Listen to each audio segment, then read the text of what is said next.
Okay, Recording in progress. Mayor and council, we are live. okay, good evening, everyone. Welcome to the January 12th, 2026 meeting of the Pasadena City Council. We'll start with the calling of the roll. Thank you, Mayor. Councilmember Cole was present but is not here. All right, Councilmember Hampton is online. Happy New Year, Pasadena. Blessed and honored to be here. Councilmember Jones? Here. Councilmember Lyon? Here. Councilmember Madison? Here. Councilmember Masuda? Here. Vice Mayor Rivas? Here. Mayor Gordo? Here. There's a quorum of the council present. Okay, thank you, everyone. Welcome to 2026. This is our first meeting of the year, and regrettably, it's started out in not the happiest of terms. I want to recognize that we've had some ICE actions in Pasadena, and it's regrettable that the federal government continues to instill fear and chaos in our community. And so to all of those impacted, know that the city council adopted a position that the city of Pasadena does not and will not coordinate with federal immigration enforcement. And so that policy remains in place. That's the official stance of the city of Pasadena. But that doesn't necessarily address the very real fear that people in our community are feeling. Not to mention the economic impacts to our local businesses, because people are afraid and concerned about leaving their home. And so I would ask that we all be cognizant of that as well and support our local businesses in our community. And so, so let's. To briefly report out on closed session, the councilmen in closed session on items A, B, C, and D did not meet on E or F. The Mayor Gordo and Councilmember Hampton were recused from participation on item A and due to financial conflicts of interest, and any further reporting will be in writing. Thank you. With that, Mr. Madison, will you lead us in the Pledge of Allegiance, please? Yes, Mayor, of course. Please rise if you're able. Place your right hand over your heart. Face the flag. Ready? Begin. I pledge allegiance to the flag of the United States of America and to the republic for which it stands, one nation, under God, indivisible, with liberty and justice for all.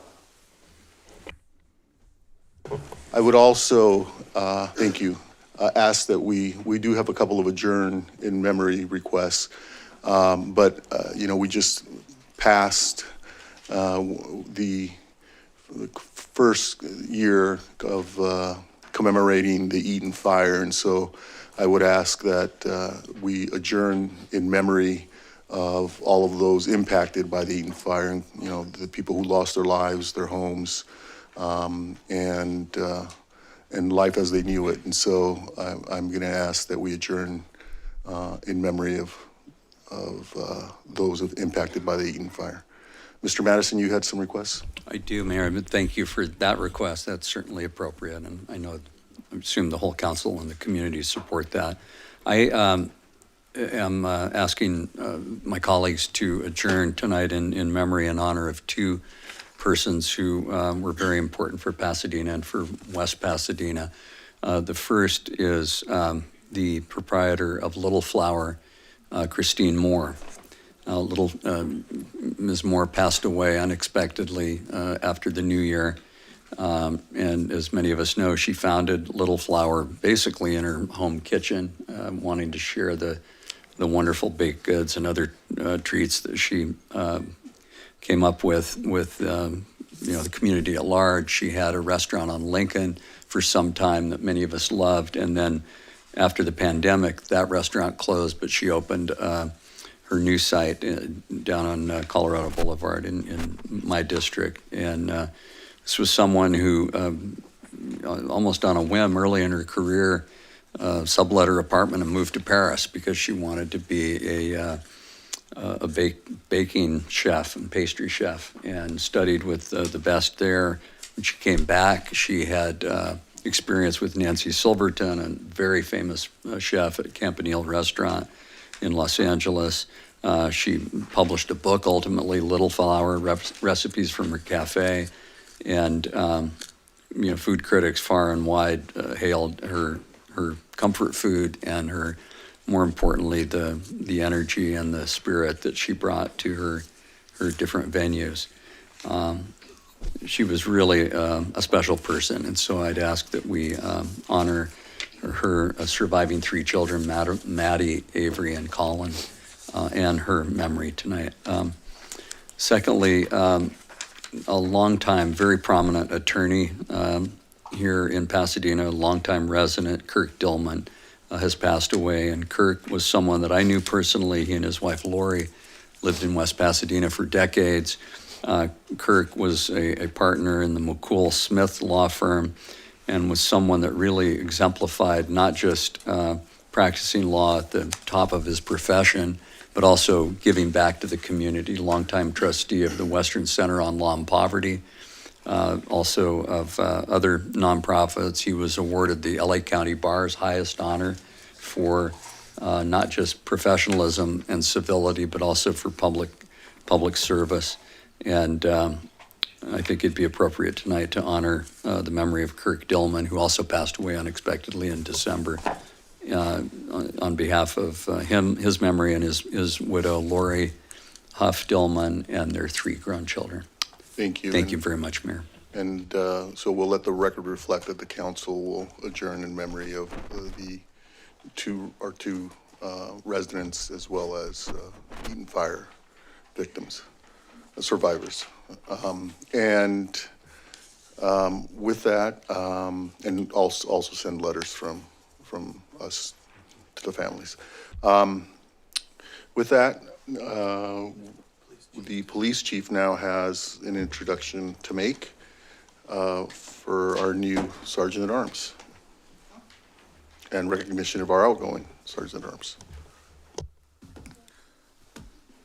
Chief?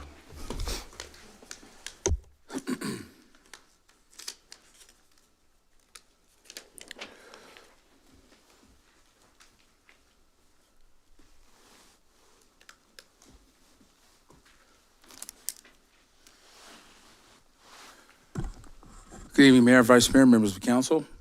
It is with pride, great pride, that I get the opportunity to bestow this honor upon our new Sergeant at Arms. We get the opportunity to rotate them through, and it's certainly an honor for them to come in here before this body and provide the security that it is accustomed. And so with that, I'll introduce Sergeant Christian Allen. Sergeant Allen is a 17-year veteran of the Pasadena Police Department and is currently assigned to the Detective Bureau. Throughout his career, he served in a wide range of assignments that reflect both operational expertise and community-focused leadership. His experience includes work in community relations, traffic enforcement as a police motor officer, a hit-and-run investigator, and as a member of the Major Accident Investigation Team. He has also served as the director of the Pasadena PAL Youth Program, very near and dear to our hearts here at the Pasadena Police Department, and contributed to the department-wide audits and inspections with a focus on policy management and oversight, and for a time, managed the department's social media presence.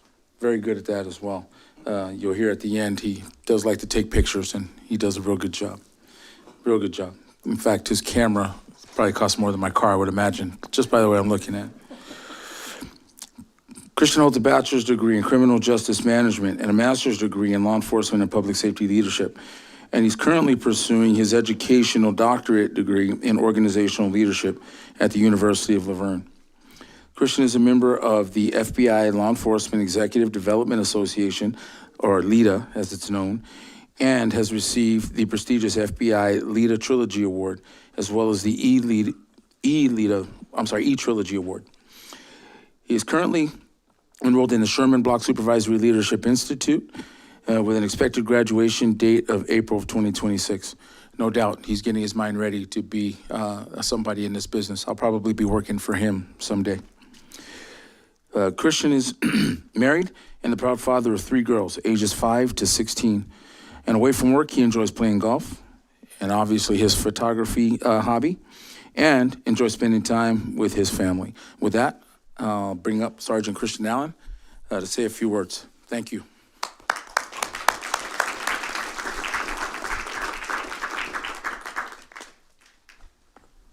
Good evening. Thank you, Chief, for that warm introduction, and thank you all for having me. It is an honor to serve as Sergeant of Arms for these critical and important meetings and discussions that basically set the course for operations in the future of our great city. I'll keep this very short, but again, I look forward to this opportunity. I appreciate this opportunity to serve in this role and in this capacity, and I look forward to supporting and contributing to this, to the meetings and to the mission of City Council. Thank you, Sergeant, and welcome.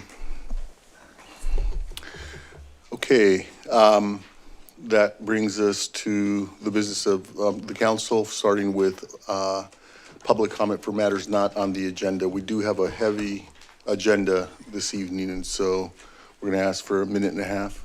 Okay, We have 17 cards. that's correct. Yachty, followed by Olden Denham, then Alan Shea, then Margarita Holoman. And if you hear your name, if you could start queuing in the center. Yeah, if you hear your name, please work your way to the center aisle and form a line. Thank you.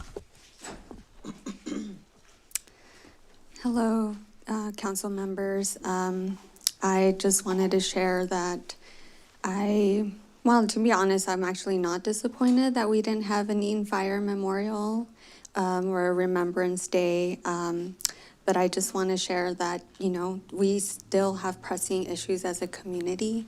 And I hope that in 2026 that the council does take up the issue, hearing the community's concerns, because, for example, just like you guys didn't call on the governor to declare a state of property insurance emergency, that issue is still very pressing.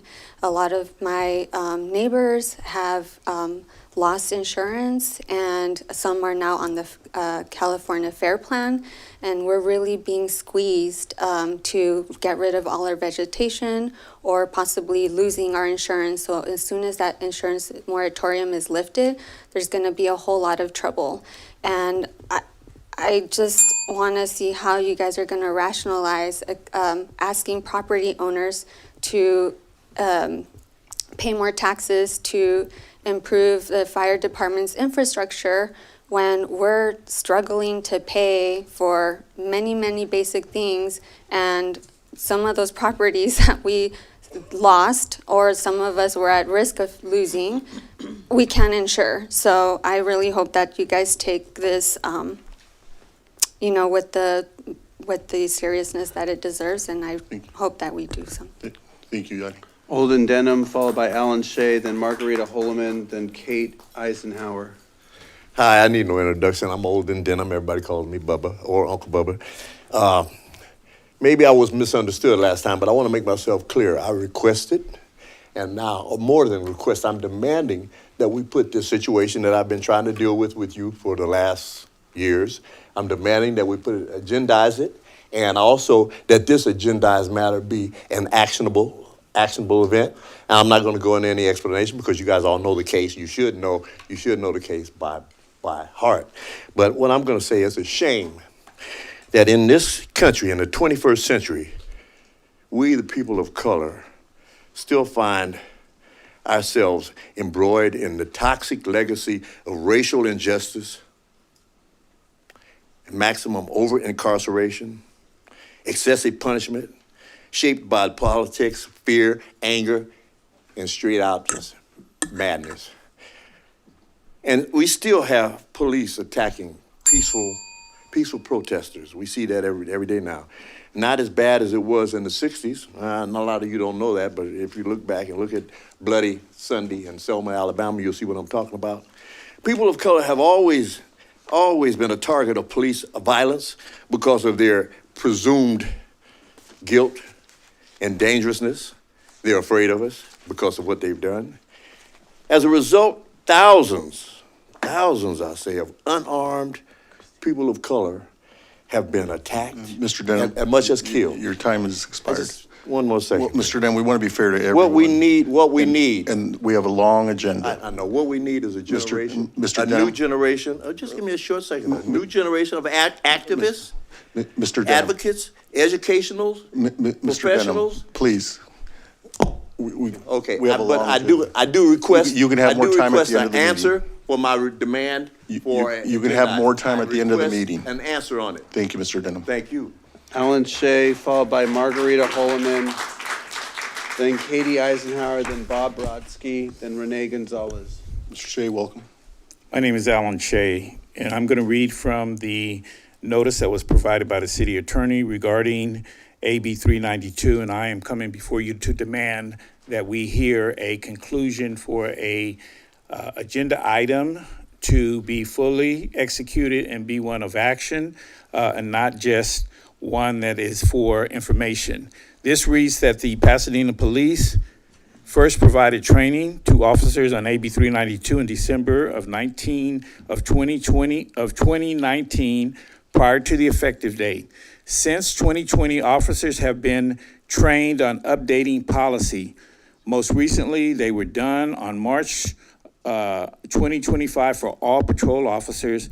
And here is where we want to make sure you're clear on this, Mayor, is that AB 392 has been applied in all review of officers involved shooting that occurred since 2020 and used by the chief to determine if use of deadly force is in policy. None of those were on those three reports, Mayor Gordo, that you had alluded to. And here's what we're demanding. If you fail to act on our demand, further actions will be taken because you will be in compliance to malfeasance of a state law. So you and the city attorney can check on that on your own, but after our date. Thank you, Mr. Shea. Your time is up. Thank you. Thank you. Margarita Looking forward to Holloman. my answer tonight. Thank you, Mr. Shea. Margarita Holloman, not here. Move on to Katie Eisenhower, If you hear your name, the clerk's going to call three more names. Bob Brodsky, and then Renee Gonzalez, then Connie Delatorre. Thank you. Hi, I'm here to Welcome, talk about divestment from Israel. I have a friend in Gaza, a 22-year-old widow with a 3-year-old daughter. She's been displaced 6 times, forced on the run, under threat of being killed by the IDF. This is even harder because she only has one leg. 2 years ago, she was walking with her mother-in-law who was holding her 1-year-old baby. They were targeted by an IDF drone strike. 2 women and a baby. Her beloved mother-in-law died instantly. Her baby flew up in the air, but by a miracle survived. Samia was put initially in the morgue. They thought she was dead. She's had 4 surgeries, including amputation of her leg with no anesthesia. Israel will not allow anesthesia in. So she flees with her life, for her life on crutches, desperately trying to protect her 3-year-old daughter. Shrapnel still in her body presses against nerves, causing excruciating pain. She wants to move from her tent to an apartment. I told her I was worried because Israel will bomb the building because the ceasefire is not happening. The ceasefire is a lie. And she said, quote, "Death from bombing is easier than death from cold or rain." That's why we're here. And you need to understand what's going on in Gaza right now. Thank you. Thank you. Bob Brodsky, followed by Renee Gonzalez, then Connie Delatorre, and then Rachel Wing. Well, thank you for allowing me If your name was to called, speak. please work your way to the middle aisle. I also wanted to talk about the situation in the Middle East, and I have a different perspective. Basically, this all began on October 7th, and we know what happened, so I'm not going to start in on all the Please details. be respectful. Yeah, can you please? Thank It's my time. Thank you. I do want to mention that there's context here, and I think a lot of the context, we have busy lives, people aren't aware of it. I want people to know and focus on two historical things. Back in the year 2020, Bill Clinton and the Camp David Accords were put together, and that was going to give the Palestinians pretty much a lot of what they wanted. 96% of the West Bank, 4% of Israel, Israel's security infrastructure, a capital in East Jerusalem, and 2 of the 4 quadrants in the city of Jerusalem. And the Palestinians walked away from that without even making a counter offer. And Bill Clinton was very much on the record as recently as last summer. Very quickly, the quick thing I wanted to mention is we've seen time and time again situations where Israel tries to have a peaceful peace, like in 2005, when we saw the Israelis leave Gaza. Sir, your time has expired. These people left Gaza. Thank you, sir. You're welcome. Thank you for your time. Renee Gonzalez, followed by Connie De La Torre, then Rachel Wing, then Anne Marie Nee. Mr. Gonzalez, welcome. Thank you, Mayor. Greetings, Mayor Gordo, Vice Mayor Rivas, and members of the City Council. As we sadly begin this year with more ICE agent harassments and facing an unprecedented global crisis caused by a government that is moving towards a dictatorship, violating international laws, disrespecting constitutional, civil, and human rights, creating a war department, canceling public broadcast television, hiring thousands of federal agents to enforce discriminating laws and doctrines that were enacted when slave owners were elected to the presidency. Our communities are being terrorized, and law-abiding residents are being dragged like animals, removed from their homes based only on the color of their skin. The U.S. is being depicted worldwide as a bad nation by the actions of the few that believe they can rule others and make impositions of their own will. The Pasadena International Sister Cities Association and the Guanajuato Proposed Affiliation Committee have still gotten no response from the mayor's office to our meeting request. Our group has worked very hard for over 2 years and is still waiting for an answer from the mayor to continue the process of bringing a Mexico Sister Mr. Cities Gonzalez. affiliation. Thank you, Mr. Gonzalez. We need a Mexico flag that represents our community. Mr. Gonzalez, and you have a thank you. responsibility towards the Mr. people that are Gonzalez, suffering right now. Thank you. So I will kindly ask for Mr. a Gonzalez, response from the council. please, thank you. Thank you very much. Connie De La Torre, followed by Rachel Wing, then Anne Marie Nee, then Mr. Hidab Tarifi. Mr. Okay, I'm Latour, here welcome. for the same reason, the sister cities to Guanajuato. And I wanna, we asked last month for a meeting with Victor Gordon and other people. And I wanna follow that, please, because like our dream is to have a Mexican flag right there, as that one right there, because the majority of right here in Pasadena, we're Latinos, and wanna see our Mexican flag right there. Can you please follow the instruction, and can you please, can we have a meeting as soon as possible, please? Thank Mr. you. Latour. Rachel Wing, followed by Anne Marie Nee, then Hidab Tarifi. Hi, thank you. Mayor Gordo, thank you for your comments opening regarding the ICE kidnappings this afternoon or today in Pasadena. My neighbors are out tonight protesting that, and I would be there, but I wanted to come here to ask questions about the arrest last week of our community member, Jose Madera, by Pasadena police on a complaint by an ICE agent. Both Mayor Gordo and Congressmember Cole have written informative articles in the Pasadena Now about this, and I thank them for that. Both promised an investigation, but did not state who would conduct it. I hope that investigation would not be done by our own police department because they are one of the subjects of the investigation. I hope it will be done by a city government body that's independent of our police department. Thank you. Thank you, ma'am. Thank you. Next speaker. Anne Marie Need, then Hidab Tarifi, then Humaira Afzal, then Terry Stein, then Anar Salaitz. Welcome, ma'am. Hi, thank you. I'm Anne Marie Nee. Thank you so much, Mayor Gordo, for allowing me this opportunity to come and talk with you. And thank you very much for paying the respect to talk about the people and our neighbors who were grabbed today. There was a person who was grabbed at Food for Less on Lake, 3 people at Villa and Raymond. There was an attempted kidnapping at the Pasadena car wash, but fortunately, because community members were there, they were not grabbed. Also, community members kept people from being grabbed at the Cypress Park Home Depot today as well. So I urge all of you to get involved with rapid response teams. But really, I'm here to tell you a positive thing that happened today. I myself went to Costco because there was Department of Homeland Security van was staging in the back of Costco. So I went and spoke with the manager and asked if they could ask them to leave. The first manager said he was afraid for his own life because he was a person of color and thought they might grab him. Fortunately, another manager did go out and speak to that van and said, this is private property and you need to leave. And I think a lot of business owners don't know that, and managers don't know that they can do that. And so as community leaders, I think it's wonderful for you to know that you can do that. Another positive thing that happened was while I was there in the back of Costco, I met 2 gentlemen who were sent by the office of LA City Council member Hugo Soto Martinez.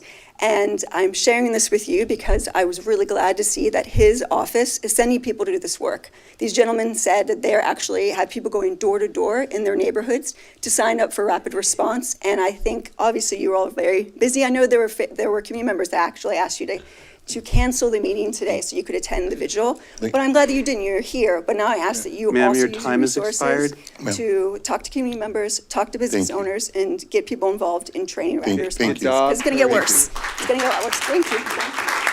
Followed by Humaira Afzal, then Terry Stein, then Anar Salaitz. Greetings, peace, everyone.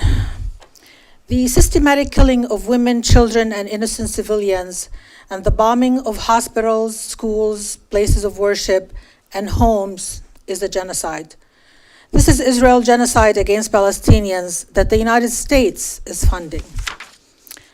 Article 2 of the United Nations Convention on Genocide states, a crime committed with the intent to destroy a national, ethnic, racial, or religious group in a whole or in a part.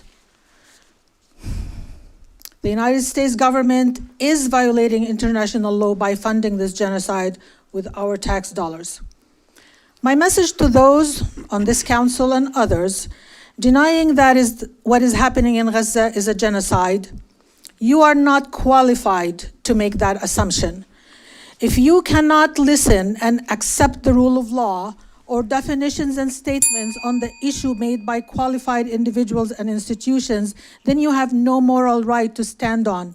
Choosing to align your position, your voice, and your vote with one side, that is Israel, while you totally ignore the facts on the real-time images that have documented this genocide for the last 2+ years, then you are choosing to be blind.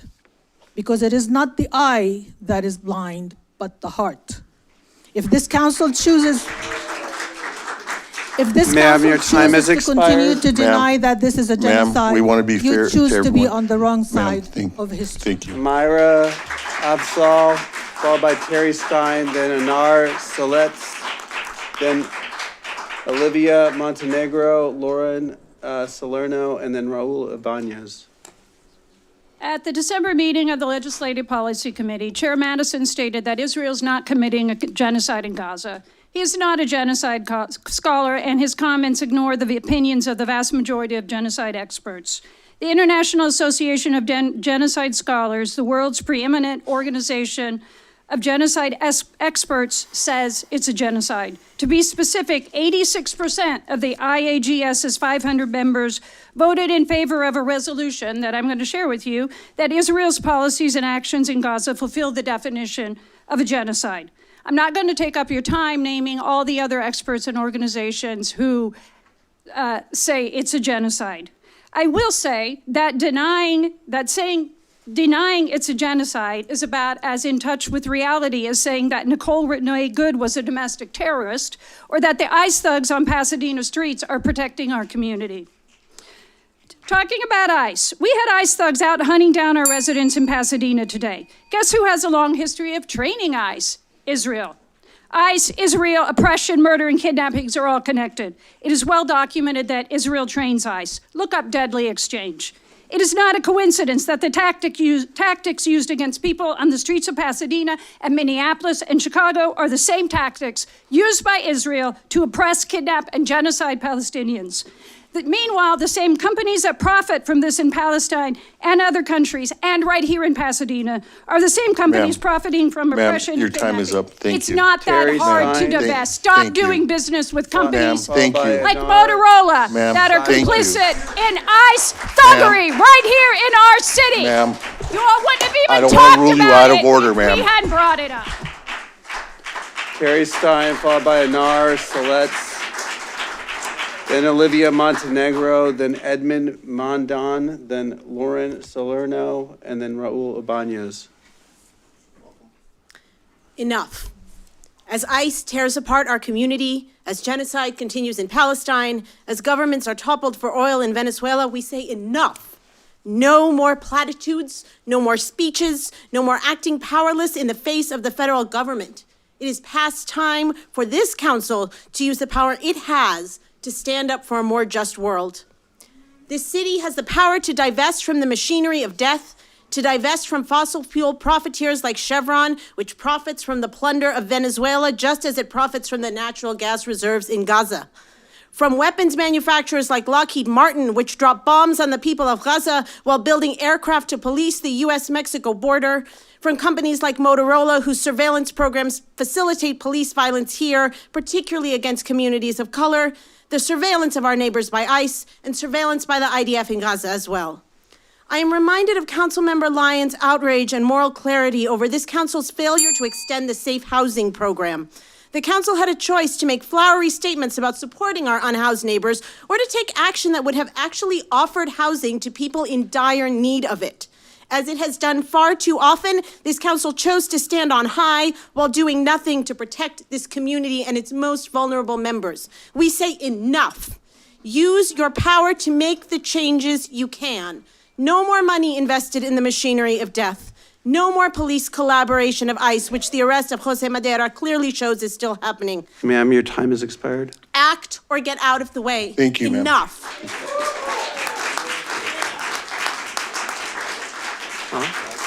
Go on. Welcome, ma'am. Hi. Thank you for your time. I'm also here to support divestment from companies profiting from the destruction in Gaza. I actually wanted to address something from the last time we were here. During the last session, Councilmember Madison, you expressed concern that none of us calling for ethical divestment ever brings up Hamas.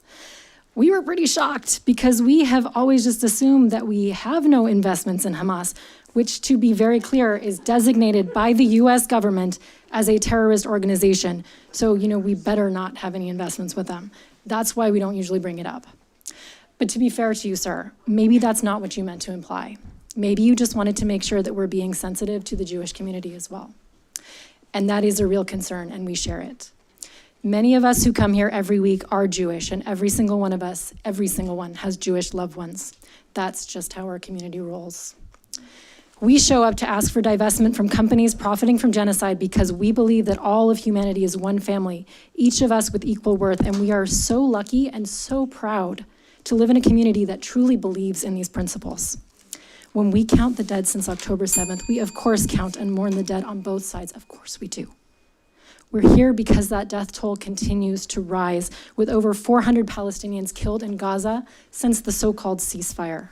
And we're here because we urgently need an ethical investment policy that reflects our community, that reflects what we believe about the value of human life, regardless of race or religion, regardless of nationality or immigration status, regardless of how many times we have to come here to be heard. Again, thank you for your time. Elvia Montenegro. Are you here, Elvia Montenegro? No? Edmund Mondon. Mundine, I'm going to defer and speak to you in 2 weeks. Thank you. I would. Thank Sir, you. thank you. Lauren Salerno. Thank you. Who is participating virtually, and then Raul Ibanez.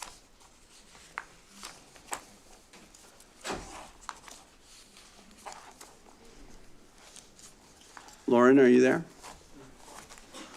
No? Hello. There you go. I'll ring a bell when you have 30 seconds left. Go ahead. All right. Hello, my name is Lauren Salerno. I'm a resident of Pasadena and have been for over a decade.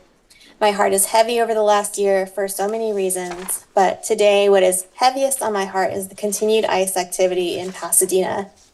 Last week, the director of the Pasadena Community Job Center, Jose Madera, was arrested for being an observer to ICE activity in the area. As we have seen from ICE activity in the last week or so here and around the country, their presence here makes the whole community unsafe to be in. I believe that anyone who takes on the task of observing their activities in the area are doing the public a great service, and I thank Jose and others for doing that. Having read the record of what happened before and during Jose's arrest, it would seem to me that Pasadena PD are in some way cooperating with ICE. We as citizens were told that Pasadena PD would not be participating in such a way. I am deeply disappointed in their actions during this incident and am unsure why events unfolded the way they did. What feels clear to me is that there is a lack of instruction on how officers are empowered to respond when ICE asks for assistance. I would like to see retraining done as it relates to ICE activity. We need to be the city that resists these tactics to divide us and make us afraid. Thank you. Thank you. Thank you. Raul Ibanez, is he in the?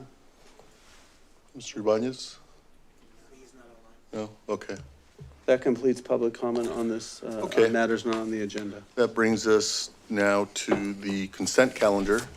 And I'll entertain a sweet motion on the consent calendar. We do have We do a have- speaker on item 3, speaker on item 5, and a speaker on item 7. Okay. Okay, so we'll hold 3, 5, and 7. And there's sweet motion on the remainder of the consent calendar. Mr. Masuda made a motion. Is there? Mr. Masuda, is there a second? Second? Okay, roll call.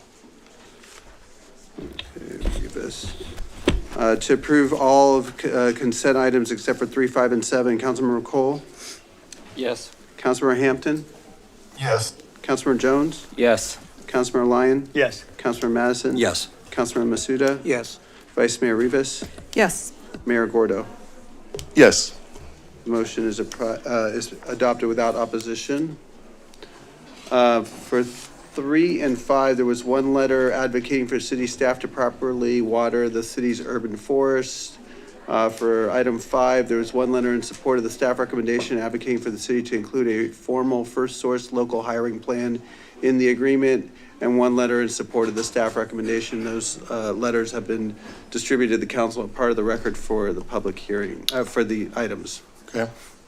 Thank you.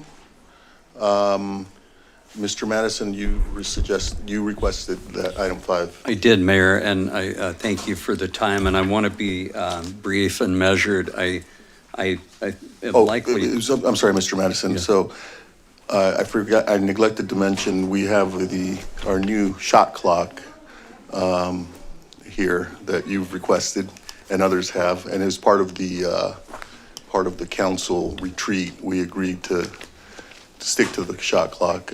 So we can set it to. Well, no, actually, we didn't agree. I proposed that we make it a shot clock, and the council consensus was to not do that, but just have a clock so that we can see it. To try and guide it. And I applaud that. Yeah.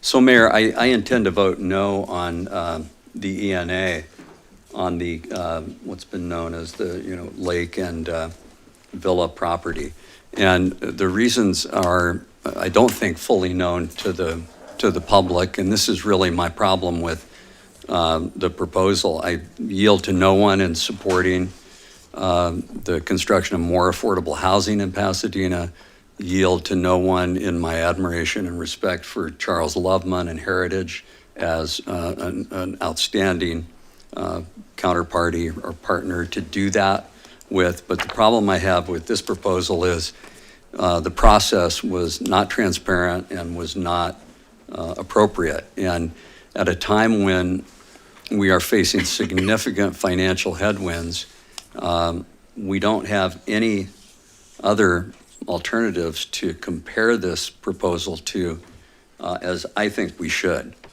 And I'll give a very brief recap. When this project was first proposed, it was to be a partnership with LA County, and the city would pay $6 million, and the county would pay $6 million. And Kaiser, the seller of the property, an outstanding organization, I know them very well, agreed to demolish the existing buildings on the site and to indemnify the city for any environmental work that needed to be done there. We don't think that there are major environmental problems, but that is a not insignificant agreement. And what then ensued over a period of many, many months is Kaiser walked back its agreement to demolish the site and to indemnify the city for environmental. There was another putative partner that many of us objected to in terms of the providing mental health there at Fuller, and they stepped away. But the most troubling thing is the county stepped away. And after a series of revisions to their promise to pay half of the purchase price, we sit here today and the county has not contributed a single dollar to this project and has not entered into a single agreement with the city to provide mental health services or anything else in connection with this parcel. And so the council found itself in a situation where we had to take $12 million, I believe, out of the general fund to purchase this property because we had entered into, on our part, in good faith, understanding that this would be a historic opportunity to partner. And what we then did is we offered the site, we complied with the Surplus Land Act, as I understand we're legally required to do. But what that act requires is that because we intend to utilize the property or offer it for sale or lease under some arrangement, that we have to at least offer it out to the community for affordable housing under the terms of the act. But as the staff report indicates, we only did that with the express provision that this would be a site for mental health services to be provided, although I don't think it was stated in the proposal. It was clear to all of the bidders that it would be by the County of Los Angeles. And that has now evaporated. And there are many other locations in our city, and I've talked to staff at length about this, where we could site mental health services to be provided by the county at other appropriate sites. And I think given the fact that the county reneged on its agreements to help us fund the purchase price, to also partner with us, in that way. And incidentally, this isn't like a philanthropic act on the part of the county. They're legally obligated to provide these mental health services to our community. It's our tax dollars, our residents' tax dollars that would be utilized to do that. What I would be looking for is another option that the council could then consider. And it might well be that we would come back to this proposal, but the way that we got to this proposal, again, was not transparent and was not, unfortunately, doesn't appear to have been handled in good faith by our counterparty. So this site sits over, almost 2.5 acres, proximate to a transit center. There would be opportunities to have a development with both market rate and affordable housing. The value of the parcel to our residents, to our taxpayers, would increase dramatically if we pulled off the mental health services piece at this location and asked the market what the development prospects would be for this, especially given, and again, we own the property now, we broke it, so we had to buy it at a cost of $12 million to our residents. We would have some ability to address this, but under SB 79, this is the kind of site that could give rise to many more units because of its proximity to transit. And I know some feel like, well, there's been a couple of years that's gone by since we had to buy the property, so we should just move in the same direction. But I think that does a disservice to to our role as fiduciaries to the city and our obligations now more than ever, frankly, with these challenges that we're facing, to pay careful attention to the public fisc and how it's being impacted by these decisions that were made. So by my lights, we should offer this up without the fictional mental health partnership that the county was supposed to agree to and was supposed to fund with hard dollars, and see what the development community, what the reaction is and what the budget and other impacts would be for affordable housing in our community, while at the same time we look at any of a number of other locations to cite a mental health services office and see. And it may not make a difference, but if it did, I assure you that difference would be different from what these responders did on the Surplus Land Act RFP. And it's notable to me that there's not a jot of ink in the staff report about the economics of the offers that were considered and even the offer that we're entering into an ENA. Can I just ask, and I want to be measured legally and all, but is there some legal or other reason why that information isn't contained in the staff report?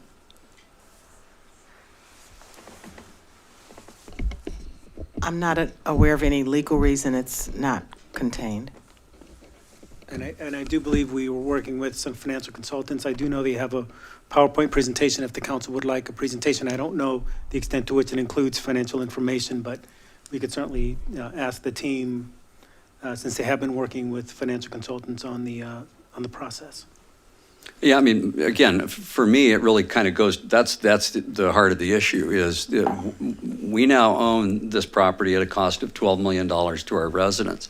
This may be a terrific proposal to pursue, but we don't have anything to compare it with.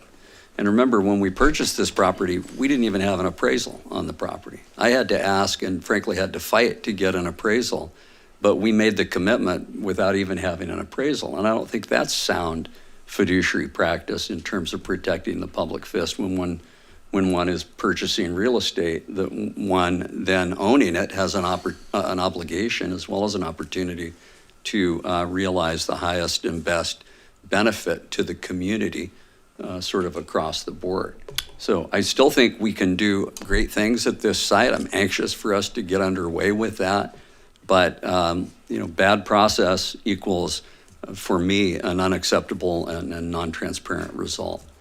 And I will just say on the financial piece that essentially every one of those required us to pay more money to have affordable housing built there. And I don't recall if these particular bidders were in that boat, but it wasn't a situation where we were going to get any of the $12 million back for the residents. And then we likely would be required to contribute even more financially to those proposals. And again, that may be the best option we have at this point, but we should have something to compare it to that offers a different model. And to do that, we'd have to go back out to the development community. So thank you, Mayor. Thank you, Mr. Madison. Let me just say that you, just on virtually every point, you're absolutely incorrect. And I know you weren't able to make all the meetings, but we had a lot of discussion as a council related to this project. We've had discussions here, we've had discussions in closed session, and I think the process has been very transparent. Just over a year ago, we put out a request for proposals. And so that was very transparent, that was available. In fact, one of the proposers was 100% market rate. And I believe you had communications with them, inviting them to propose. I could be incorrect about that, but yeah, I don't think so, Mayor. That's incorrect. That's what was represented to me. So we had a 100% proposal. The council considered it, and I very clearly rejected a 100% market rate proposal. We had 12 initial proposals, and then 4, I think, walked away, and we had 8 that the council seriously considered. The staff made presentations to all of us. Those were very transparent presentations. We all had an opportunity to consider the facts, the financing, and we landed as a council on this proposal. And that was a vote. Am I correct about that? Did I get something wrong? Didn't we consider this in closed session? And There were negotiations regarding real property negotiations that the council gave direction to staff on. Yeah. Staff, I think, is available for any other questions. I'm not sure. Yeah, so we took the process seriously. I know I did. I listened carefully to the staff when they made their presentations related to each of the proposals, and voted accordingly. In terms of the county, again, we made an intentional decision. The county is not out, at this point, or in. Nothing in this proposal says that the county is going to be in or out. In fact, as you well know, the proposal asks only for commercial space, doesn't predetermine, and we've had these conversations, doesn't predetermine who that tenant might be. What we said was, let's get on board, let's get the ENA completed, and then we can revisit with the county the concept of providing services at that very location. That was the conversation that we had, and I look to my colleagues if they recall it any differently, but that's what we talked about, and that's what we agreed to. So am I wrong, Mayor, that the initial proposal that you made was the county pays $6 million and we pay $6 million? Not that I made, that was the proposal that was the initial strategy, and then we decided, because the county was looking to use a very specific set of funds that would take longer.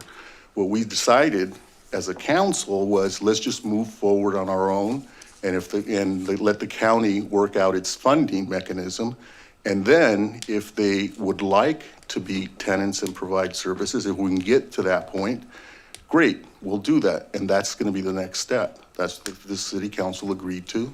Again, I look to my colleagues to see if anyone recalls it differently. I don't see anyone jumping up and down. Well, we have records of our closed session, and I would say, I don't know what meetings you're referring to that you think I wasn't present for, but I began to vote. Well, maybe you were and just don't recall. Oh, no, I recall well that I facts. voted no, so long as, and you misstated, Mayor, that it was just commercial, as the staff report indicates at page 2, it says integration of health and mental health services. That has always been a condition of this proposal. Well, that may be your goal, but it grew I think it's out this of, community and this council's goal. fair enough, but it grew out of the county's promise to cite those there with $6 million as well to help us purchase the property. And when they walked that back, that conversation ended. It's actually the other way around. As I stated, they didn't walk it back. They said, we need more time to work with our federal funders.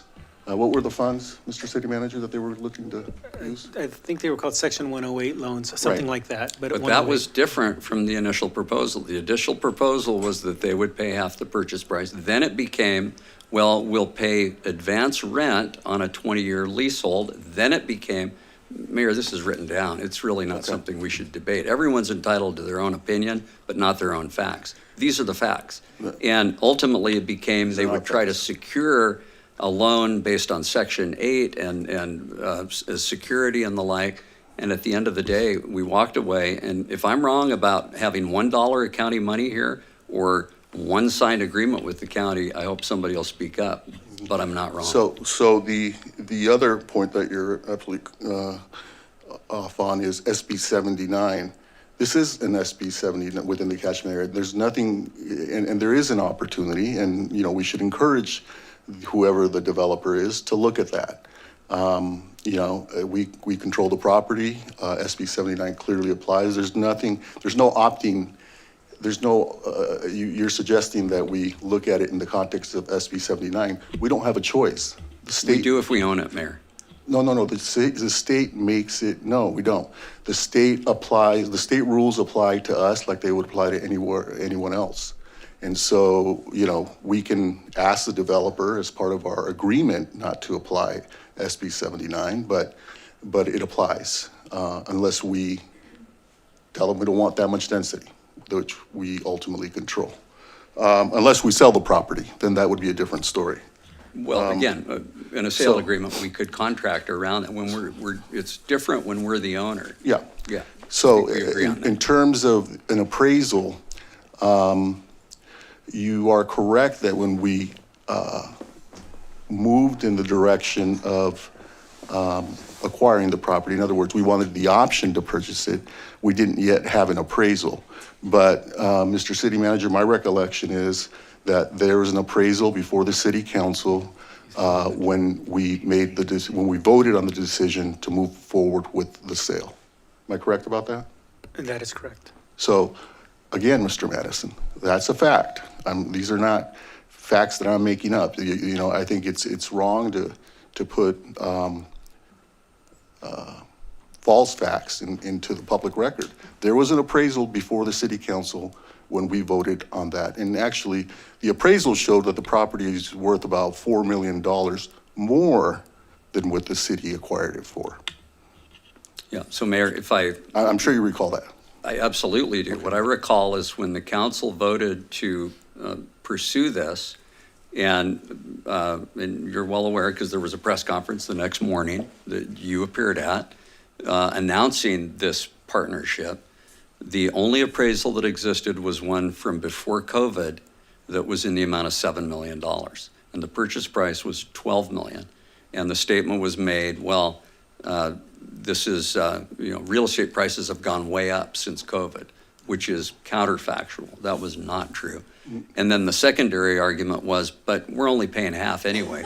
So the $6 million that we're paying is less than the $7 million appraisal because the county's paying the other half. And that ended up not happening. And now our residents are on the hook for $12 million of general funds. And man, could we use that money now?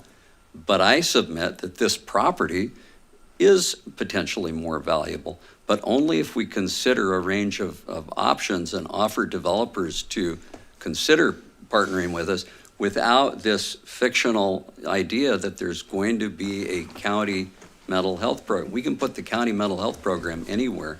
Let's find out what this unique parcel actually could benefit the city in terms of affordable housing and frankly, financial benefit too. That's my position. And that's what we're doing. We looked at the proposals. We had 100% market rate. If we were in the business of, using public dollars to turn profits instead of provide services and affordable housing, we had that opportunity to do so. You suggested that we look at that. We did. And the council, 7 of the 8 of us, decided that that's not a direction we wanted to go in. And we're not here to. Yeah, I don't know that we did decide that exact question, but it doesn't matter because that was in the context of an RFP. And you ask all those bidders, I guarantee you, they say, yeah, that's where the city's got this deal with the county. And that brings down the value to the city and frankly, even the number of affordable units that you can build there with a developer. So. No, it only does, as you said, if we decide that. We're the owners. Back to your point, we're the owners. It only brings down the number of units if we decide that it No, the economics do, Mayor. That causes an economic diminution to the value of to the city. And I don't mean a profit for profit's sake. I mean what we can do with those funds is create more affordable housing and do the other things that we do for our residents. The other thing I would point out is we had a community meeting led by Ms. Rivas in the affected district, District 5, and people were excited about this project. Overwhelmingly, people said that this was a great project, not just for the city, but for their neighborhood.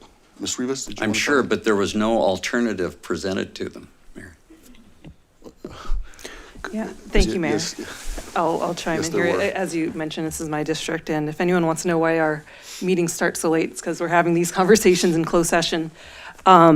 And I say that with love to the mayor and Councilmember Madison.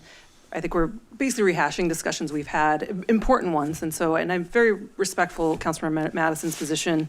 I share your frustration with how the interaction with the county played out. But in the end, I think it worked out to our advantage that we now have full control of the site and the project, and they may in the future be a tenant. We hope they will be. If they're not, could potentially be used for city offices or another tenant, or potentially, and this is something I'd hope to explore throughout this process, whether if that possibility completely drops out of wanting to use it for office space, whether it be for us or mental health, whether it could be used for housing, another floor of housing in that structure. I'm most sympathetic, Councilmember Madison, to your point about wanting to see the full universe of what's possible on this site. And at the outset, I kind of felt that way as well. But ultimately, I think the council and the residents in my district and the neighborhood are very, very much supportive of a project that is at 100% affordable housing or very close to that, that does provide mental health services, that is going to really clean up a blighted part of our neighborhood. And they want to see that, well, they want to see that years ago, but they want to see it as quickly as possible. And so we went through the process as set out by the Surplus Land Act, which wasn't up to us, that was state law. And I think it's led us to a good place. I am happy where we are. And moving forward today doesn't bind us. We're going to just continue these discussions with this one affordable housing developer. And I was going to make one other point, but I'm blanking at the moment. But basically, I'm grateful that we have, just that if we, for whatever reason, in these discussions are not happy with where we are, and we think there's something better out there for the residents of this neighborhood, for the district, for our city, we are not obligated to stick with them. We can then go to the next step that you've been pushing for, which is to open it to everyone. And so that's why I've always felt comfortable with this process. Let's start with the affordable housing developers as required by state law, which we want to do anyways, see what pans out. Right now, we have something really promising. Let's see how those discussions pan out. And then if we need to, we will go to that next step to open it up to the full range of developers. So I'm supportive, and I would make a motion in support of the item, Mayor. Yeah, and let me say, I continue to be very optimistic about providing services there. The county has communicated to us after we said to them, look, let us go through the process, then we'll come back to you to see if there's an opportunity for you to be a tenant. They've responded very positively. And so that's what we're doing. That's what we agreed to do. And I would also add that, other providers are excited about it as well. Mental health and health providers, like Huntington Hospital. The CEO of Huntington Hospital said to me that they have approximately 35 doctors that do a tour of duty, if you will, or gain experience in the mental health world and also in the dual diagnosis community, mental health and substance disorder. And they send them to train over at Las Encinas. Las Encinas is a pretty well-to-do organization. What they've said to me is, we would love to send our 35 doctors to a community location such as this, to let them get the training in the community, helping our residents. And every day we are reminded that mental health services and substance disorder services are in dire need. The people here at this dais, we're fortunate. Most of us have health insurance. Most of us have, actually all of us have health insurance. We have resources when we have affected family and friends or neighbors. We can hopefully wind our way through. But I see, and I think we all see, so many people who don't have that. And to not have those services available to our residents, particularly after the Eaton fire and the trauma that's caused, is terrible. And so we acquired this property just over in October of 23, 3. And here we are. I think this thing has moved fairly quickly. I wish it would have moved quicker, like everyone else here, but a couple of years in the scheme of this type of project is not bad. And so I'd like to congratulate and thank the staff for getting us to this point. And hopefully, the next step is revisiting with our partners, including Huntington and LA County, or anyone else for that matter, who will provide those desperately needed services to our residents and the residents of our region, including Altadena. Mr. Cole? I'll be brief. I will second Vice Mayor Rivas's motion, and let me just briefly explain. First of all, as the Vice Mayor said, I respect your points, Mr. Madison. You've made them, we've heard them, and many of them have validity, although there's difference of opinion about various facts. That's fair. But the concerns about the investment of city dollars are relevant, and that's our job up here, and each of us comes to our own conclusion. You were right, Mayor, that consistently 7 of us have been comfortable and understood the process, and this is the next step in the process, and as has been emphasized, there are more steps in the process. So with respect, I'm prepared for the same reasons that the Vice Mayor has articulated, so I won't repeat them, to support the motion. Thank you. Okay, we do have a speaker on item 5. We have 2 now. 2? Yes, Ronald Matthews, and I believe Adriana Bautista. 2 minutes. Hello, everyone. How's everybody doing? Happy New Year. Honorable Mayor and members of the City Council, my name is Ronald Matthews. I am a Pasadena-based local hiring coordinator. I am here this evening to support agenda item number 5, proposed the proposed exclusive negotiation agreement for the city-owned property at 434 through 470 North Lake Avenue. And I respectfully urge the council to ensure that this agreement includes strong first source local hiring requirements and a transparent monthly workforce reporting. This project represents a major public investment in city-owned land for a mixed-use affordable housing development that will include health and mental health services and community servicing amenities. While physical development is important, the economic impact of how this project is built is just as important. Construction activity of this scale creates hundreds of jobs and millions of dollars in payroll. And the city has both the authority and the responsibility to ensure that those jobs provide meaningful opportunity for workers who live in Pasadena and the surrounding communities. Local hiring is one of the most direct and effective tools a city must translate development into real economic benefit. There are not just temporary jobs, they are prevailing wage careers that offer health benefits, skill development, and pathways into building trades. When local workers are hired on projects like this, their earnings are reinvested in housing, food, transportation, and family needs, creating a multiplier effect that strengthens neighborhood stability and the local economy. However, the local hiring only works when it is backed by accountability. This is why a formal local hiring plan with clearly participation goals and mandatory monthly workforce reporting is essential. Monthly reporting allows the city council staff and the public to see whether commitments are being met, to identify shortfalls early and make corrections before opportunities are lost. Reporting turns policy into performance and ensures that public goals are achieved during construction, not just discussed at approval. The development team selected this ENA. Mr. Matthews? Yes. Your time has expired. Okay, it's in public comment. You can finish. Thank you. Thank you, sir. And I'm going to ask the city manager, because this is relevant to many of the points that have been raised. Mr. City Manager? Thank you, Mayor. Yeah, just for clarity for the public, it sounds a little bit to my ear as if this is a project that we're approving today, and that's not what this is. And I think a number of you mentioned it's a process. It's part of a longer process, part of the Surplus Lands Act process, and this is merely giving one of the proposers the right to negotiate with us exclusively on a variety of different things, including what Mr. Matthews just spoke about, which is local hire is one component.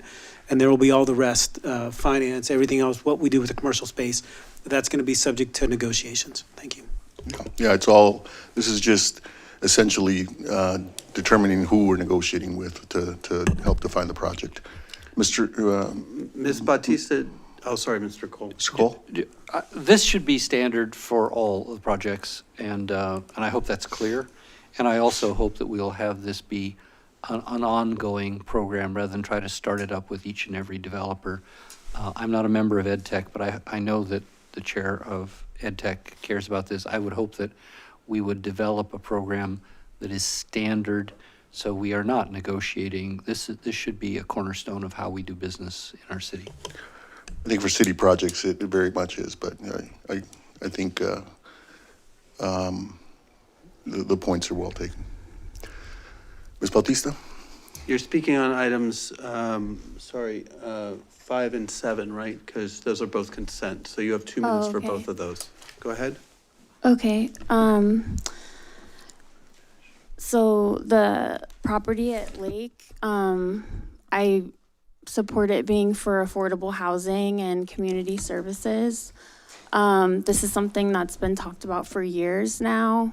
And I think like to sell it off and try to make a higher profit and gentrify the community, that's helped our community and Altadena in deeply powerful and moving ways, would be to like a great failure of our community and frankly backstabbing. That same community is on Raymond and Villa today because Miguel Felipe, a man who is a father and a provider to his family, was abducted by ICE earlier today while he was looking for work to go help rebuild Altadena. And this city council owes this community the public safety of providing legal defense for a community that has gone above and beyond in service for all of us. All of us have benefited. And I also want to suggest that Heritage Housing Partners be kind of reevaluated, because just letting you know, like as an applicant to that affordable housing, they don't give you a straightforward on how much the unit's gonna cost. They tell you there's a 30-year loan, and then hopefully your family's able to have upward mobility to move out. But there's actually like a second loan after that follows that. I asked them multiple times, like, what is the total cost? And they would not tell you. It feels like really odd and bizarre financial scheme. And I think they've done an amazing job in terms of like developing housing and keeping true to the historic look of Pasadena.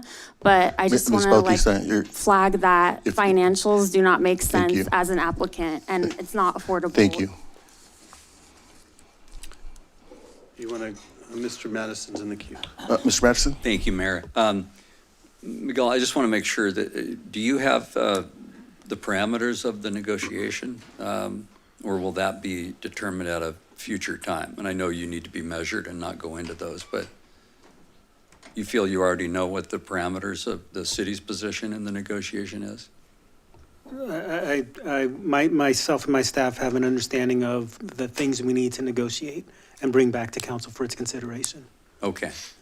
And then the second thing is, my understanding is we've already satisfied the Surplus Land Act in terms of soliciting bids, and that we could determine right now that given that they're all more money going out than coming in to the city, no return on the investment of the $12 million, et cetera, that we could reject those and move forward in any way that we chose, as to build more affordable housing in the city. Correct? I think that's a legal question in many respects, but I can tell you that from our staff perspective, the Surplus Land Act merely requires that we enter into good faith negotiations with those who proposed, and we have been certainly engaged in good faith negotiations. Great, thank you. Thank you. Mr. Jones, followed by Mr. Hampton. Thanks, Mayor, and I definitely support having community services and mental health services on this property, and as well as affordable housing to rent and to own. However, I just want to mention one quick thing is Heritage Housing Partners, they've done great work in our city, giving the ability for folks who typically wouldn't be able to purchase a home in the city of Pasadena to be able to make them give them the opportunity to purchase a home. However, the residents that I represent have experienced some difficulties with them through like some construction defects. And I it's a private matter between the homeowners association and them, and I believe they've negotiated and worked it out. But I think moving forward, part of the negotiations needs to ensure that the affordable units should be at the quality in terms of foundation and infrastructure and the quality of any market rate unit as well. And, it's already hard enough for folks, or it's already challenging for folks to get that far in the process. And we just heard from the public commenter getting into the line and trying to navigate the affordable housing process and navigating the home ownership process. And so I think we're just adding another barrier. If the city can help in any way to either provide some education and getting a inspection before they occupy the home, and anything they can do, because I just think that folks are purchasing the home on the belief that they're going to create some sort of generational wealth. And I think if we can help them on the front end avoid a lot of these issues that I guess, a lot of homeowners experience. But for them, this is, their ultimate shot at accomplishing that generational wealth. And so they would expect their city to help them in that process. And I think whatever we can do to help them navigate that process, we should do. Thank you, Mr. Jones. Mr. Hampton? I agree with Councilmember Jones's points. Those were the points that I wanted to bring up, is making sure that once we get to a point where we are actually signing a contract, that we have some safety guards in place where we have our own inspectors on the projects, because as Councilmember Jones has alluded to, there have been issues not only on the property that he speaks of, Lincoln Orange Grove, but other HHP projects. And then to the point of local hire, HHP, unfortunately, doesn't have the best track record of making sure, but that's every project in the city of Pasadena, that making sure that locals are being hired and local procurement is happening on those projects. Since this is a city-owned lot, I think it's important that we ensure that we have HHP or whoever we award this contract to have strict guidelines and goals and mandates that they hire locally. But I know that this right now is just a negotiation, and we will get to that point and have the further discussion. But I just wanted to bring those topics up. Thank you. Thank you, Mr. Hampton. Mr. Masuda? Thank you, Mayor. I have a question for the city manager, since Councilmember Madison brought up the $12 million. Where did our $12 million come from? I'd have to check with Assistant City Manager Matthew Hawksworth, but my memory is that would have been general fund. That's correct. They were general fund dollars. From the reserve. I thought we transferred ARPA money into the general fund. So That's right. So That's right. the general fund, through the allowable use of recognizing revenue loss during COVID-19, was able to recoup some of the ARPA money. And this was part of the ARPA money that was recouped in the general fund. But from a legal description, it was general fund dollars. Funded by ARPA. Which, and for those who may not know, ARPA are federal dollars that were reimbursed to the city for COVID expenditures. Okay, And just. Mr. Lyon. Just to Oh, I'm sorry. finish what I was Mr. thinking Masuda. about is I support affordable housing, absolutely, and any kind of housing that we can get there, and mental health services. So I think that would be great as a, hopefully, that partnership with LA County still is viable. Absolutely, I think for all the reasons you state, yeah, absolutely. Mr. Lyon? While we're taking the time to clear up all of the points in the record, I think, I do think it's fair to say that the county reneged on the promise to participate with us. And we continue to remain open to having them as a partner. What I think my colleague's narrative leaves out is that we have affirmatively again and again made decisions to move forward with this project to provide both affordable housing and community health services with or without the county, and have made sure that there are numerous possible providers to be in that space when the time comes forward. That might be the county, it might not be. It depends if we want to make a deal with them. And the last thing I want to say is that it's my recollection that we had an appraisal before us for 16 million that had been done a year and a half before the purchase. So we were buying under market with surplus dollars, and it was a good investment with or without the county, and we made an affirmative decision to move forward, even though the county wasn't participating. Absolutely, we did have an appraisal. I don't think we'd done the appraisal, but my recollection is the property was actually in escrow. Kaiser had it in escrow with a separate buyer who was paying 16 million. Am I correct about that?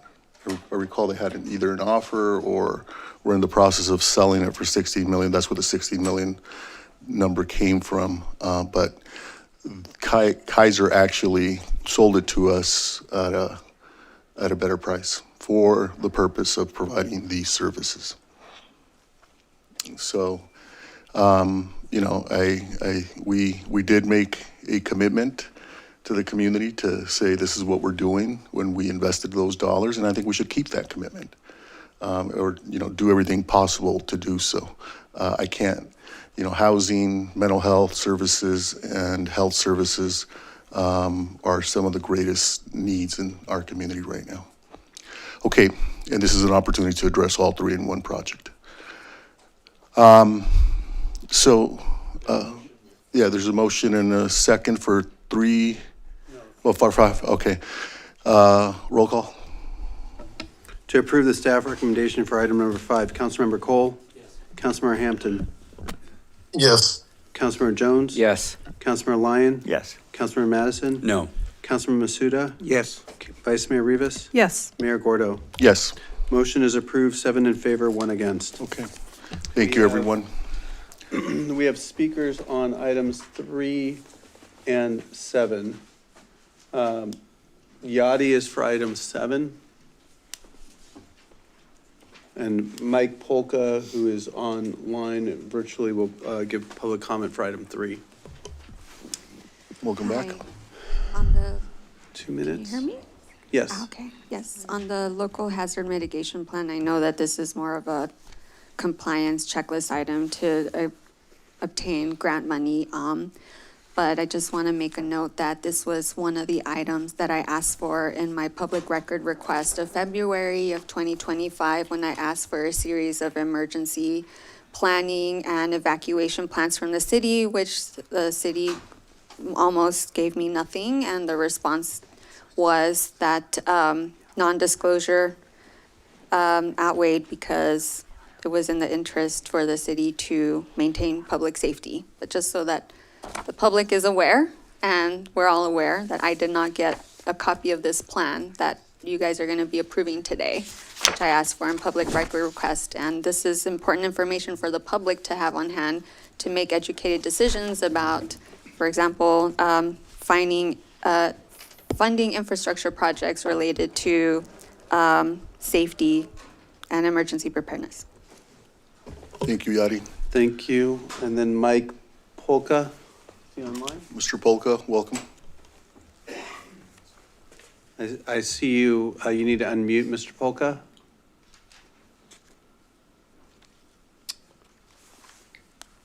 Go ahead. Can you hear me now? Yes, we can hear you now. Go ahead. 2 minutes. Good evening, Mayor and staff. Is there an echo in this? There was, but now not. You can go ahead. Okay. So I read the agenda that was offered by the staff, and it mentioned the bids, but there was no link provided. I'm asking this council to change policy and to always have a bid necessary. I'm sorry, there's an echo on this and it's very hard to talk, We can hear you okay, sir. but it's very hard to speak and hear myself repeat. Okay, so I would like to see the staff always include the bid that you're voting on, so then the staff, the citizens can also know what is being bid on. And when I did finally receive the bid, I was told to contact public records, which would take over a week, but eventually they found the report. Point number 2 is that the parameters are very odd, that tree installers are responsible for the trees to live, but the city hires a separate contractor to water the trees for years 1 and 2. Because this is too expensive for tree contractors to water the trees. This is a classic he said and she said and too many cooks in the kitchen. Although it was pointed out that Public Works today only has a 5% mortality rate, which is outstanding, I must stress that the council also account tree health. It's also important that we have large canopies covering the streets from curb to curb. We mentioned Little Flower earlier today, which I love that restaurant, and I'm so sorry to hear about the owner. But they have a little tree that's been there Mr. for Polka, your decades, time has expired. and we have concrete Mr. Polka, around the tree base. Mr. Polka, thank For you. some reason, the city Sir, has a resistance to mulch. Thank you. Thank you for your comments. That completes public comment on consent items. Okay, is there a motion on the remainder of the consent calendar? I'd like to be heard on item 7. Okay, Mr. Cole? We're just on the consent calendar. Yes. And it's 8:20, so I will not make extensive concerns on this, but I don't see this as just a compliance. I think this goes to the heart of one of the most important things we do, which is being ready for an earthquake, another wildfire, terrorism, cyber terrorism, the whole litany of hazards that are outlined in this report. But I don't think today is the day for that. So I would like to ask that, I will support the adoption, but I would like to ask that this come back in some form within the next few months for us to talk about the substance of this, which is what are we doing to prepare for these things. When you look back at the last 8 years, a number of things that we promised 8 years ago never happened. And secondly, I think that public education and involving the community in resilience is critically important because we only have 200 police officers and we only have 135 firefighters.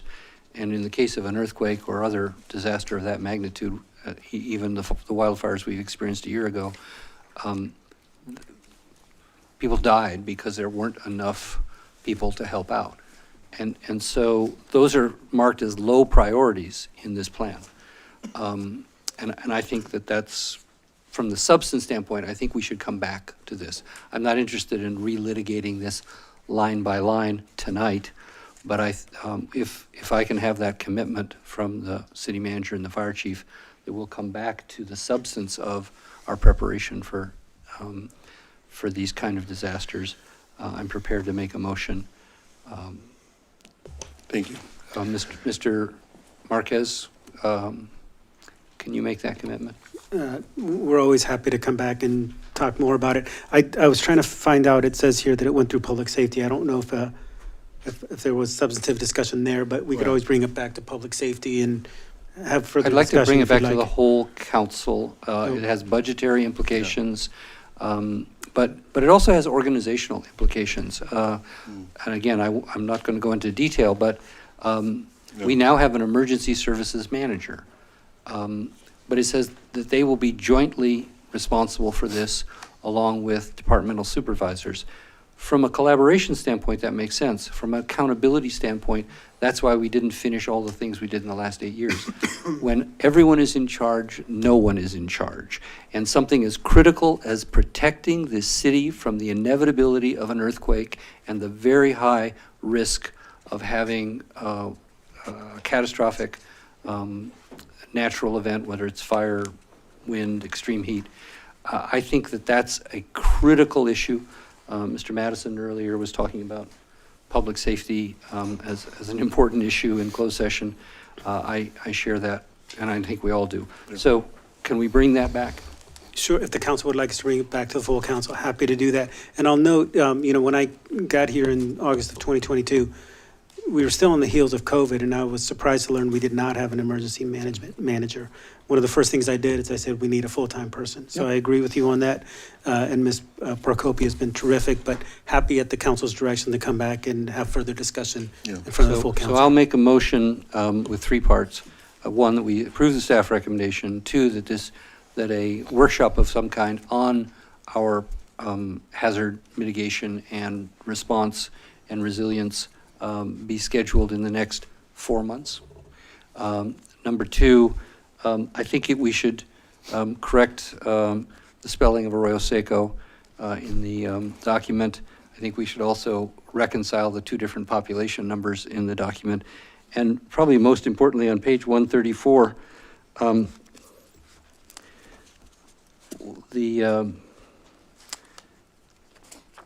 one of the major hazardous material release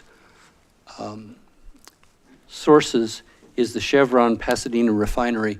I was shocked to learn we had a Chevron refinery until I learned that it was in Pasadena, Texas. So probably not a major source of hazardous material danger for our city. So we probably should strike that from the document as well. What page? Well, 134. we'll consider that. Right, so that's my motion. I had the mayor of Pasadena, Texas, and a couple of council members as guests for the parade. I met them last year. Yeah, and I'll suggest to them that they take you up on that. So I think your comments your points are well grounded. I think actually we should take it a step further, and you and I have talked about this. What I learned from the fire is that we are very reliant on the concept of mutual aid. Mutual aid is other cities responding and sending their fire department, police officers, resources in general to help one community that's impacted. That works when the emergency, we can see that, even the mutual aid was overwhelmed by the fire and, required federal resources and state resources. But by the time those resources arrived, so much damage had been done. And so I think it's time, for us to think more broadly about how we respond to natural and man-made disasters. Just in the San Gabriel Valley alone, there are 31 cities, 29 school districts, 2.2 million people, if not more. And if we had a natural disaster like an earthquake, there will be no mutual aid because cities will be focusing their resources on their own communities. And so we will be on our own in the event of an earthquake, for example, or power outage, mass power outage. Waiting for the National Guard or other state resources, there will be a lot of people suffering potentially while we wait. And even they may be overwhelmed if it's a broader disaster. They'll have to respond to all communities. And so I think it's time for us to work with other cities in the region and look at the possibility of coordinating to create an emergency authority that would be funded by the cities, have paid responders, and also train volunteers to respond.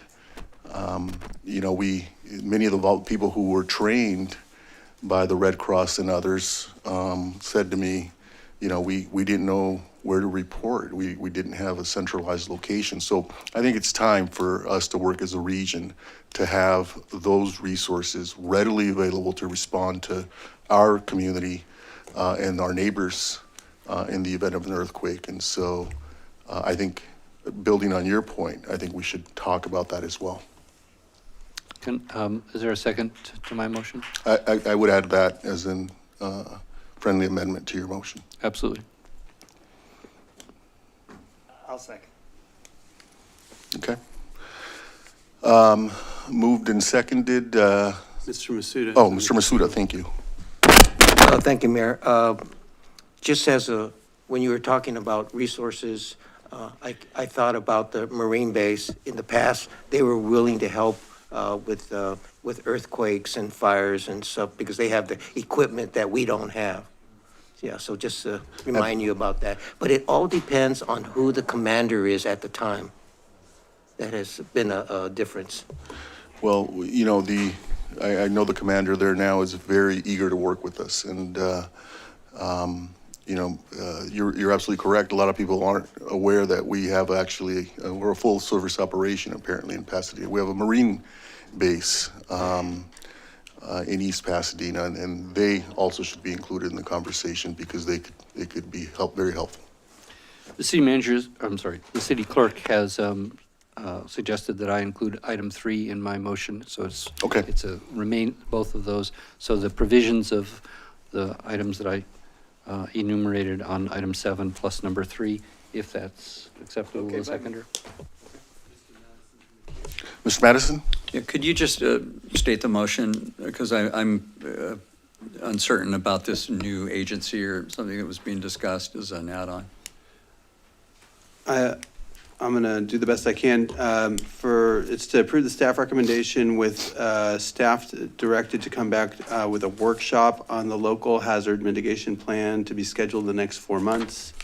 Correct the spelling of Arroyo Seco and also the population numbers in the document, and remove the citation of Chevron on page 134.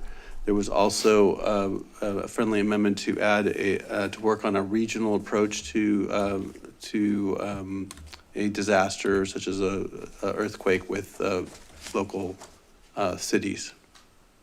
Did I capture that part right, Mayor?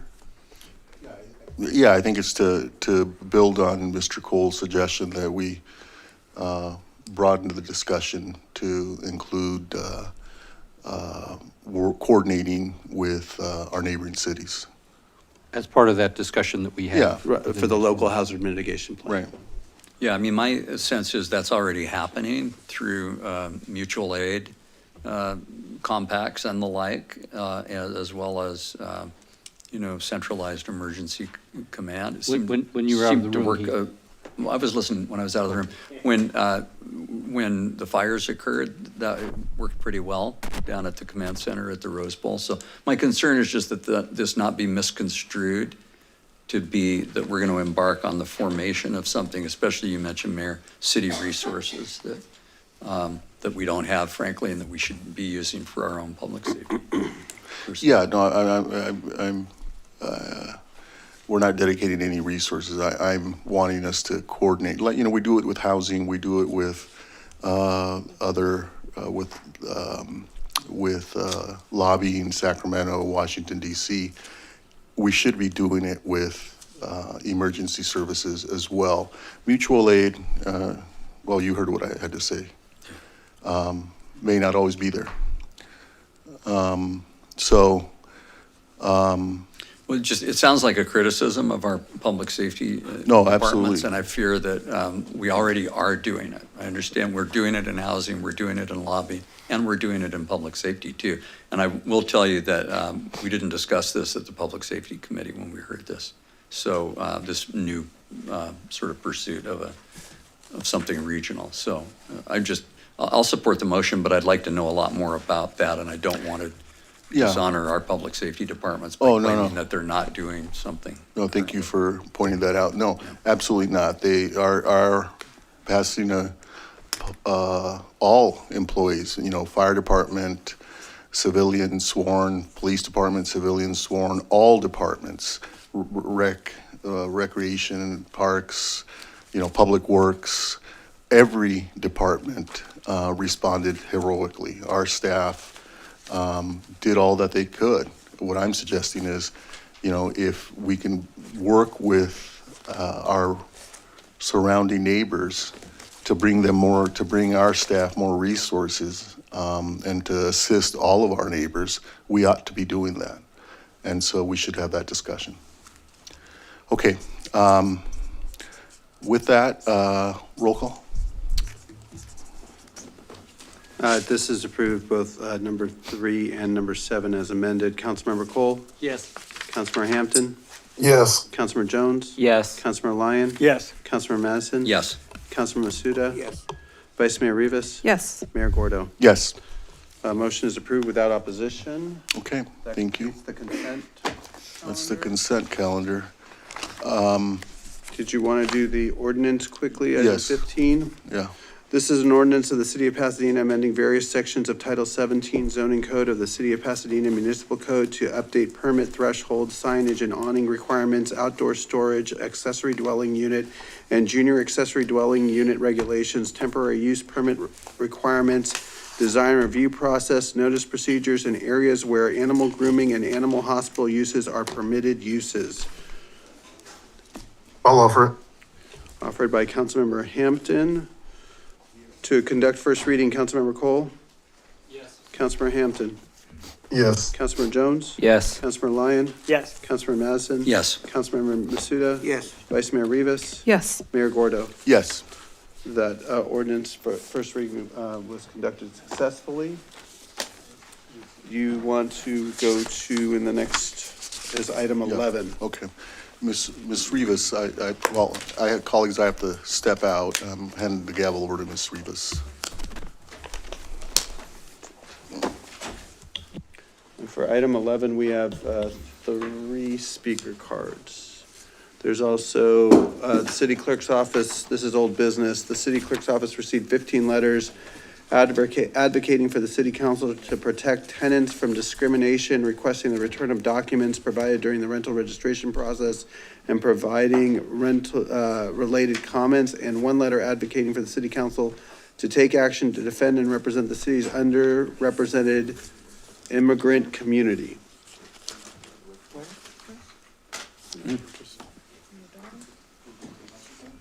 No, this was.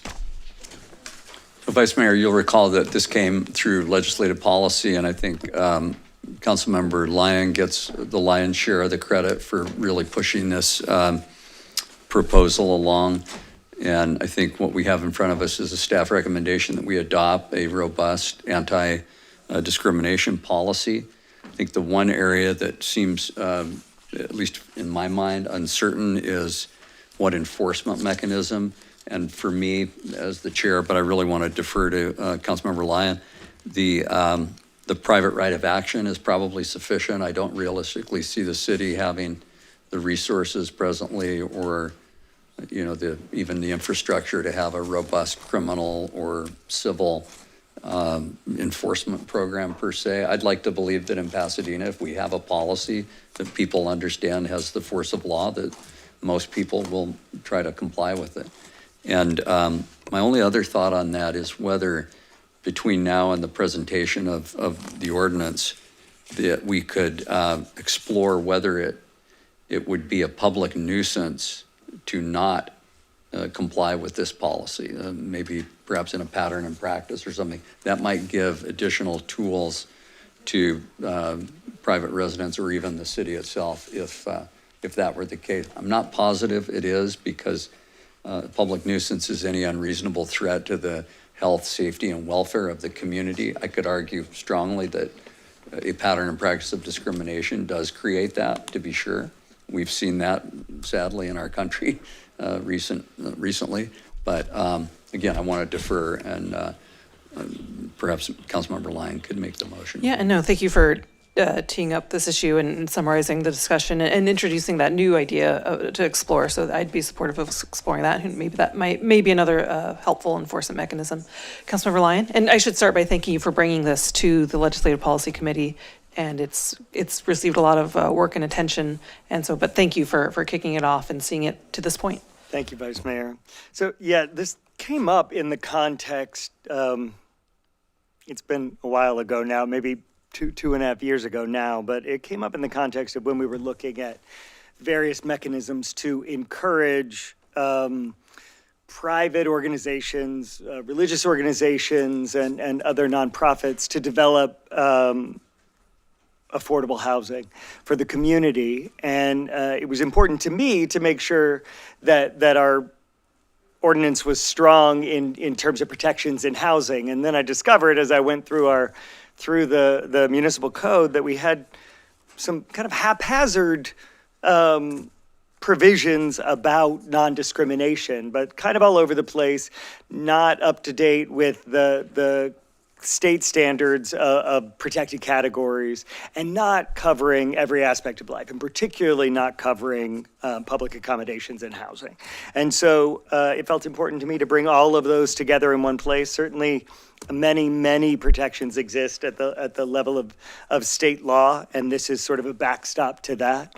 But I very much appreciate the work. I was on legislative policy when we started this work and then eventually rolled off. But I appreciate that you continued the work. I agree that I think a private right of action is sufficient. I would like it if we found a hook where the city, if we had a particularly egregious example, could approach it as a criminal matter. And I think that's an interesting, looking at the nuisance angle is an interesting question before it comes back, or if there is another angle. But I would be happy to move the staff recommendation with the additional recommendation that we research that angle. And thank you again for the work on this. Do we have any public comment on this item? We do. Renee Gonzalez, well, that's for, okay, neither one is there. All right. Sorry, Adriana Batista is here. And then we had Renee Gonzalez and Phyllis Griffin, but neither one appears to be online. Maybe they'll jump on after you finish your comments. Go ahead. Okay, thanks.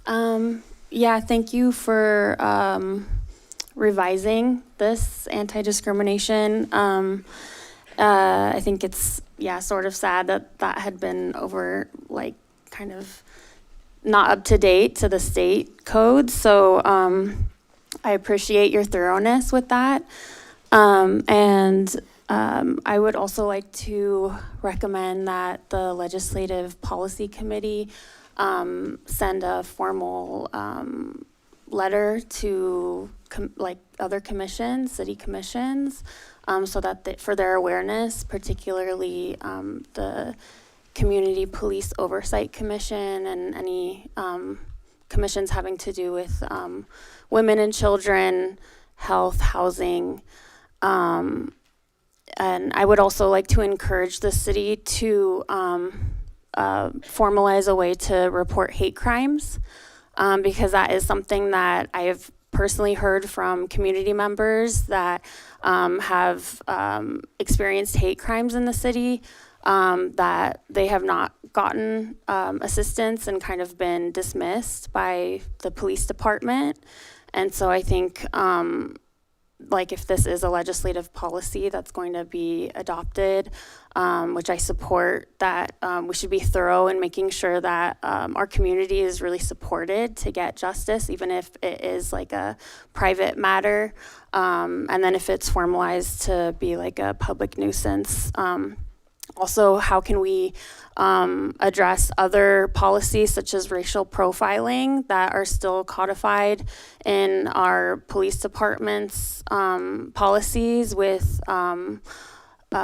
pretext stops? That's something that they use, and they even campaign on trying to get guns back. Ms. Batista, your time has just expired. I didn't ring the bell. I'm sorry about Okay. that. I was talking. Oh, yeah, sure. Yeah. Even though, I'll just finish my sentence. Even though detectives from the police department have said that's not actually the most successful method of getting community, like unlicensed guns back from the community, they still continue to racially profile many Black and brown drivers on a regular basis. Next, thank you. Next, we have Renee Gonzalez, who's participating virtually. We think that this is Renee. If you can, *6 to unmute Renee. There you go. Thank you, Mark. Thank you, Vice Mayor Rivas and council members and Mayor Gordo. And as I was mentioning on my public comment earlier, our communities are being terrorized and law-abiding residents are being removed based only on the color of the skin, like the previous speaker was mentioning. The Venezuelan regime was incarcerating political protesters. Here in the U.S., U.S. protesters are being killed. The U.S. is being depicted in a very bad way worldwide, and I think we have a responsibility here in Pasadena with our immigrant community that is still underrepresented in many ways, especially in the Sister City programs. And while many of us are ready to stand firm against injustice and abuse of power, even if it means being arrested, our elected officials must take action to defend and properly represent the people that voted for them. Pasadena must take action to separate ourselves as a community from the dark message being sent to the world by the federal administration and by the 70 years of exclusion of our Mexican community from the Sister Cities program. We have been amazing ambassadors to creating the Guanajuato proposed affiliation relationship. It's ready to go. We have been waiting for a meeting with the mayor since October 28th. And again, we need to kindly get a response from the mayor's office and schedule a meet where we can present a plan, a work plan for 2026 and demonstrate to the world and erase the messages of non-inclusivity of our communities in Pasadena. Thank you very much for your time, and I look forward to receiving an answer from the council. Thank you. That the last speaker is Phyllis Griffin. We do not seem to have anyone online.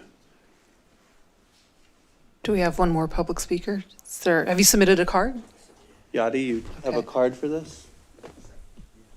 Okay, go ahead. Sorry, Yadi. Well, she's approaching. Did you get a motion from Mr. Lyon, Vice Mayor? I did. Okay, I'll second the motion if you need a second. Thank you. Go ahead. Firstly, I want to thank you all very much for taking this initiative. It's really important to articulate the values that we have in the city. And just want to pose a question. How many of you are carrying your passport or your birth certificate with you right now? Probably not. So whether you articulate that we have a right to privacy or not, I think it's important to recognize that anti-discrimination is based on our privacy, not discriminating against not our status, whether it's perceived or not. And you already saw my comments that I made at the committee level, but especially with what's going on currently around us, I think it's vitally important to ensure that everyone's rights are protected, because when each different class is protected, when we protect everyone, we protect people regardless of their race, gender, immigration status, and all of that. And so I just want to thank you for your work on this. Thank you. I believe that completes public comment on this item. Okay, thank you. We have a motion and a second. Yes. Unless there's any further comments, we'll go to a roll call. Do we still have a council member online? Yes. Okay. To approve the staff recommendation, Councilmember Cole? Yes. Councilmember Hampton? Is Mr. Hampton there? Okay, Mr. Hampton is absent. Mark, excuse us. Yeah, with the remedy, because it was, the staff was looking for guidance, so it was the remedy is the private action, and then looking at potential for angles for criminal enforcement as well. Researching nuisance nuisance angle of the prosecutions. Sorry. Okay, with those, Does that change anything? Mr. Cole? No. Councilmember Jones? Yes. Councilmember Lyon? Yes. Councilmember Madison? Yes. Councilmember Masuda? Yes. Vice Mayor Rivas? Yes. Mayor Gordo is absent. That's 6 in favor, unanimously approved. Thank you. And again, thank you to Councilmember Lyon and everyone who had a hand in putting this together. Yeah. Hampton out. I believe that brings us to item 12. It does. And this is a public hearing. So I'll open the public hearing. This is the time and place for the public hearing on the proposed updates to the 2026 Public Housing Agency Administrative Plan.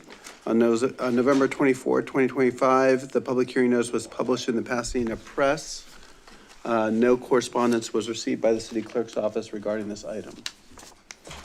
Thank you. And Vice Mayor, we have a fulsome written report. exactly what I was going to say. It's a relatively routine item, though these are not routine times. Unless anyone has any questions, perhaps we could forgo the report.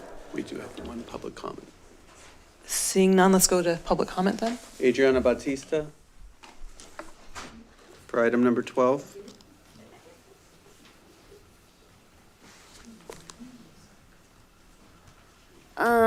Yeah, sorry, I haven't read this yet. I was hoping you all would talk a little bit more about it before my comment. But yeah, I just want to support like the public housing program in Pasadena.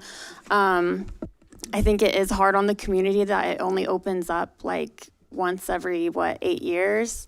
So that's really tough. I do also want to vocalize that like I know Councilmember Jones, you once asked me like you know how like, or I know you've made statements that you've had calls on like, you know, particular unhoused folks, you know, neighbors calling. And some of those same groups have asked me, how do I get into Heritage Square? And the application period had already passed, like, well before it opened. So I think, like, I would just like to see more community outreach and bridges for folks, like, instead of seeing our unhoused community as a nuisance, and to just continue, you know, building relations with them. And I know that there are like federal limitations to Section 8 and the vouchers and everything, but just where we can, like, how can we create those bridges, even if it's just educating people, like, this is the process and this is the wait time, but these are the services that exist in the intermediary. I also want to vocalize that I think it's really sad that we did not support the safe parking program in the midst of so many Altadena and Pasadena residents telling me that they are living in their cars. And the additional living expenses are not enough because of how high rent is right now, that even people who are insured are facing homelessness right now and are homeless. And because of the ways our middle class community members have pride in themselves, it's even harder for them to ask for help and the resources that we need. So let's create more safe parking, more services in the midst of this extreme catastrophe. Thank you. Thank you. Thank you. That completes public comment on this item. Vice Mayor, can I just inquire on the safe streets? I think it's well known that I wasn't present that night, and I think the applicant's entitled to a vote by the full council. Is that coming back, the All Saints proposal? I believe safe parking that we're talking about. Safe parking, Yeah, safe excuse me. parking at Did All I say Saints. safe streets? I think the city Sorry. attorney's been working on that. I support that too, by the way, but sorry. I believe the planning department is still looking into that, so we can report back to you soon on that. It's not on. I'd really like to see that get a Yeah, it's not vote on by the full tonight. council. I think Vice any Mayor? of us would. Yeah. Thank It's you. not on the agenda. Right. It's not for However, tonight. What's not on the agenda? Can I finish? Oh, no, I'm sorry, I The just safe didn't parking. understand. Safe parking, yeah, go ahead. That's not on the agenda. However, I think that Councilmember Madison's inquiry is not, there was never a definitive vote.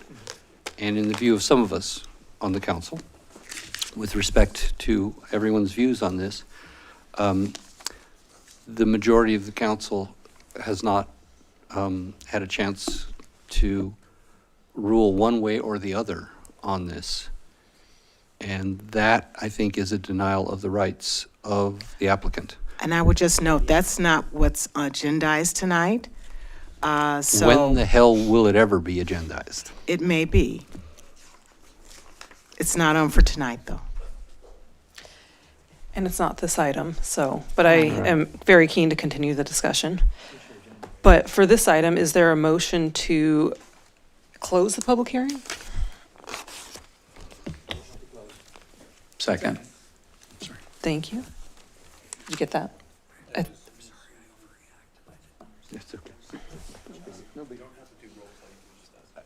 Right, right. Are there any objections to closing the public hearing?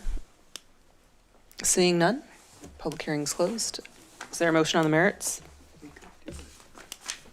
So moved.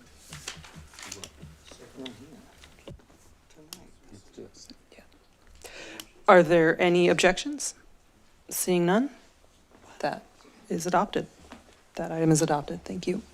Thank you. Thank you for the great presentation. Which is bullshit. Which is what? Bullshit. I think it's bullshit too. Me too. And that brings us to item 13.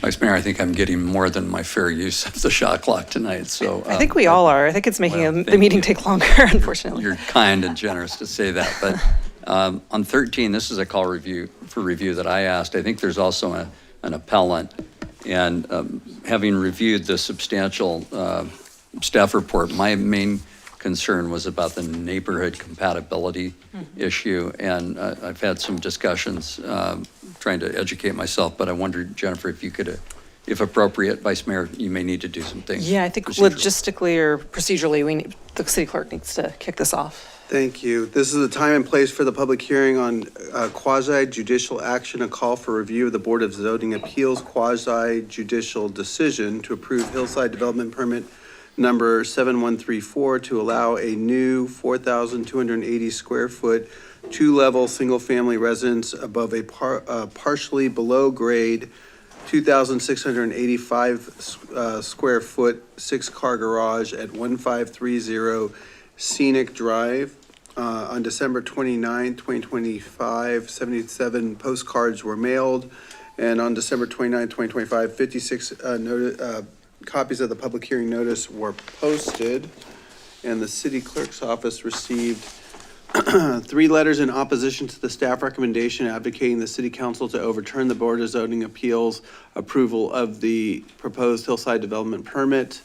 1 letter advocating for the city to approve the proposed variances related to permit number 7134 only if other zoning requirements are met, and 3 letters expressing concerns related to potential environmental impact and/or lack of mitigation measures to be installed related to the proposed development, and provided comments on the proposed project. Those letters were distributed to the council, posted online, and are part of the public hearing record for this item. Yes. Thank you so much. I believe we will turn now to staff and the city manager, and I believe Councilmember Addison has an issue to address that you're aware of, so we can go ahead and get started there. Thank you, Vice Mayor. Director of Planning Community Development, Jennifer Page, will introduce the item, and the full presentation will be made by Joseph Weaver, who's a planner. Thank you. Thank you, and I think we're prepared to do an abbreviated version that just touches on the issue, so he's going to jump in. We'll do it in 5 or 6 slides, if that's Great, okay. that sounds good. Unless I see any objections from my colleagues. No, looks good. Hello and good evening. Hillside Development Permit number 7134 is a request to allow a new 4,280 square foot, 2-level single-family residence built over a partially below grade 2,685 square foot, 6-car garage. Also included in the request is a variance to allow 37.5% paving in the front yard, where 30% is the maximum, and 2 tree removal requests. For some background, on April 16th, 2025, the hearing officer considered and approved the project. April 28th, 2025, an appeal request was filed.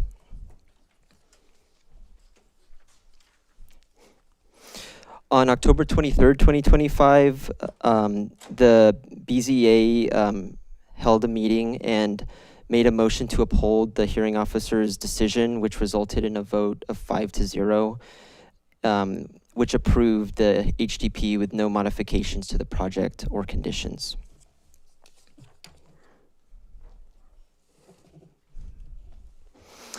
So the HDP review process involves a review of 8 findings along with development standards. Neighborhood compatibility is a requirement which analyzes homes within a 500-foot radius of the project site. Projects may request to exceed neighborhood compatibility if 2 additional findings can be made in compliance with additional requirements. So there are 2 requirements which regulate floor area of proposed structures, those being floor area or maximum floor area, and the second being neighborhood compatibility.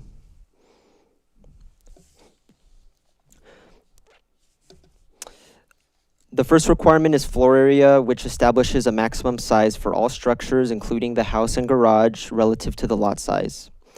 The maximum allowed floor area for this property is 6,966 square feet. The project proposes 6,965 square feet, which complies. The second requirement is neighborhood compatibility, which establishes a maximum size of only the house relative to the neighborhood within a 500-foot radius. The analysis does not include garages, accessory structures, or basements. The neighborhood compatibility requirement is 35% above the median floor area of existing homes. Within a 500-foot radius, 35% above the median house size is 2,761 square feet. The project proposes a house size of 4,280 square feet and requests to exceed neighborhood compatibility. To exceed neighborhood compatibility, the project must comply with the following, and 2 findings must be made. The lot size must be a minimum of 20,000 square feet in size.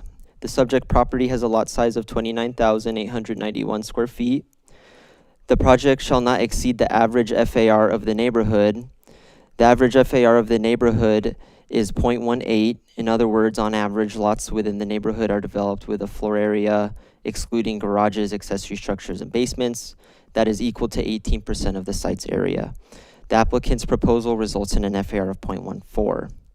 The project shall comply with hillside development standards, including maximum floor area, lot coverage, height, requirements for parking, setbacks, view protection, and color and architectural features. The proposed project meets these requirements. And lastly, the project's required to comply with 2 additional findings. The first finding requires that no additional view impacts will occur to neighboring properties as a result of granting additional square footage.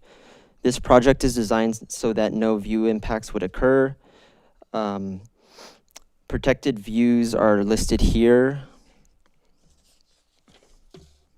Neighboring properties generally have views of existing off-site structures, foliage, trees, and the open sky when looking towards and across the subject property. And these views are not protected by the zoning code, and as such, no view impacts would occur.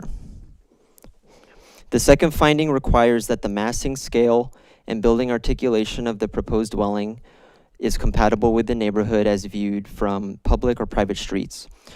The proposed dwelling has a 2-story elevation and is located at the required front setback consistent with adjacent development pattern.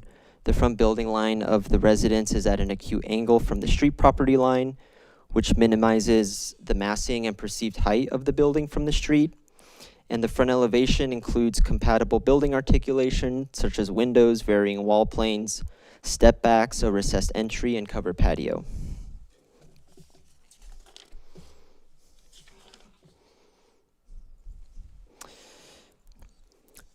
Staff recommends that the City Council find that the action proposed herein is categorically exempt from environmental review pursuant to State CEQA Section 15303, Class 3 New Construction, and adopt the findings in Attachment A to uphold the Board of Zoning Appeals decision and approve Hillside Development Permit number 7134 with conditions in Attachment B. Thank you. Thank you very much for that presentation. Councilor Madison, why don't we start with you? Well, I guess my big concern here was neighborhood compatibility because as the materials show, the average home size in this neighborhood and in this particular part of the neighborhood is so much smaller than the garage even of what's being constructed as part of this project. And I think I may understand now, having reviewed the materials, that the neighborhood compatibility bears a strong relationship to the size of the lot. And this lot does seem to be substantially larger than, most of the other homes, times 2 or 3 at least. Yeah, we have a slide. Maybe we can pull the slide up, Joseph, with the radius, just to show. I think that is helpful. So this is the orange parcel denotes the subject property. This shows all the parcels within that 500-foot radius. So you can see that a lot of them are smaller lots with smaller houses on them. This is one of the larger lots in the neighborhood. And I think some of the square footage is mitigated by the fact that the garage is somewhat subterranean, correct? Yes, it's on, you pull down and it's on the backside. So it's visible from the backside, but from the street, it's not visible. It's 2 stories at the street, but it's more of a 3-story view from the back. And then my last question, the FAR is approximately 0.23, but for that, that's allowable given the size of the lot, making the appropriate calculations as the staff report did. Yeah, that's correct. In the hillside area, we take out portions of the site that are steeply sloped, and then we use that as their base for their calculation, and then they get a certain percentage, which is it 30%? 25% of the lot size plus an additional 500 square feet. So that's the calculation that you get for the FAR. And the FAR includes everything. So it includes the garage and the house. The neighborhood compatibility analysis is different. That's only the house. Finish that first sorry. thought. So based on that calculation, this FAR is below the allowable. By the 1 square foot. Got it. I'm sorry, I didn't mean to interrupt. No, that's okay. Yeah. So that's one calculation. The second is the neighborhood compatibility. And that's just the size of the homes. And then that's the average of the lot size to the house size. So that's just looking at houses. And that's where you get the number that they're at, the neighborhood compatibility is 2761 and they want to go to 4280. But it's still like 0.14 Right, compared to FAR, 0.18 in the which fits well neighborhood. within the neighborhood's FAR. Yeah, it's below the neighborhood based on that average. calculation. Okay, great. I'm sure the applicant and the appellants have presentations. They do. Are there any further council questions? There's no appellant per se. This was a call for review. That was Okay, approved. I thought that they had also filed an appeal, but I could be wrong. But they didn't withdraw it. They didn't submit it. They did submit it. It was submitted, but it was a call for review, and so it wasn't an appeal. Understood. If they're here and have filled out cards, they should be allowed to. They will be allowed to speak as Yeah. part of public comment. If I recall, it's one of the exhibits, and they say we're submitting this in case it isn't called for Right. review. So, in that case, where do we move to next? So, following council questions of the staff, we would move to the applicant, who would have 7 to 10 minutes to make a presentation on their project. Is the applicant here? Great. Do you have is there a presentation? Or? Hi, my name is Sarah Lorenzen. I'm the architect for Tolo and principal, and this is William Chen, who's the client. We have been told it was 15 minutes, so I'll try to go super fast, since that's what I'll give you 10 prepared. minutes, and then we'll go from there. And we'll go from there. All right, well, this is, thank you to everybody and the council member and to the planning for basically helping us through the process. As you can see from this document, that we have, as Joseph said before, that we've complied with all of the aspects except for the neighborhood compatibility. And I just wanted to bring up that this has been an issue that started 2.5 years ago that we began. We submitted for this, and we've been working all that time with the planning department to work on these plans and to get them to be compliant. And obviously, it was approved by the hearing officer on April 16th, 2025, and then it was appealed, and then it was a unanimous vote of 5-0 to approve. Let me just make sure I'm going forward. Can I go forward? This is the front elevation. As was said before, we mitigated the height issues. This is basically 16 feet from the front, and it's you can see the neighboring property is a similar scale. Next. The side views were also, we worked hard to make sure that they were screened and that there wasn't a lot of windows that would invade the privacy of the neighbors. Neither of the neighbors on either side of the property have voiced concern of the project. Next. This is the backside that was said that was a partially submerged basement. There you can see it's basically a 2-story high. You can see the driveway going down into the garage, and it's somewhat, so that's the back elevation. Next. As was said before, we complied with all the side yard setbacks, and the building was rotated slightly from the street in order to make it even further. Next. This is just it's not a large house relative to many of the houses in the larger neighborhood. It's a 4.5 bedroom house. This is the ground floor. Next. This is the second floor. You can see 4 bedrooms, 2.5 baths, not unlike many houses in the Linda Vista neighborhood. Next. This is to show the way that the building is situated on the site. It is basically we push the building down into the ground, and you can see it steps down in order to have that 16.5 height perceived from the street. And it shows that we're well within the building height requirement, and also there's another requirement that has to do with being parallel to the slope. Next. We kind of worked with existing colors that have to do with the neighborhood, including craftsman homes. Next. There was a question about the way that the front, we had to ask for a minor variance that has to do with the allowable paving. And these two exhibits show why that is, and that has to do with, one, the fact that this is a pie-shaped lot. So it's a little bit of the kind of strangeness of the geometry, which gets very narrow down towards the street, and also the way that the city calculates the percentage, which they calculate it parallel to the front of the house instead of kind of parallel to the street, as most other cities do. So you can see that if we rotated the house to be parallel to the street, that it would not be in excess of the requirement. And part of it, the only parts that are paved are the walkway, which is to get to the house, and the 15-foot width of the driveway, which is required by the city code. Next. There are basically 2 protected trees, which are shown in purple, and then 18 non-protected trees that will be removed. Next.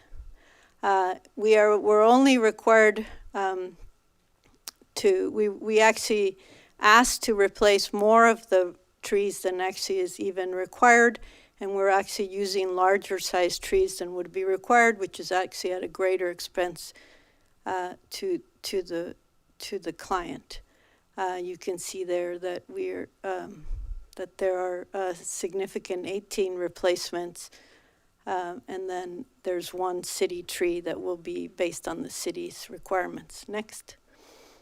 This was prepared by EPT Design, who's the landscape architects, and this shows the kind of character. You can see most of the area will be a new tree canopy, there's, with the existing natives, everything's planted here is native. There'll be sycamores, oaks, and olive trees. Next.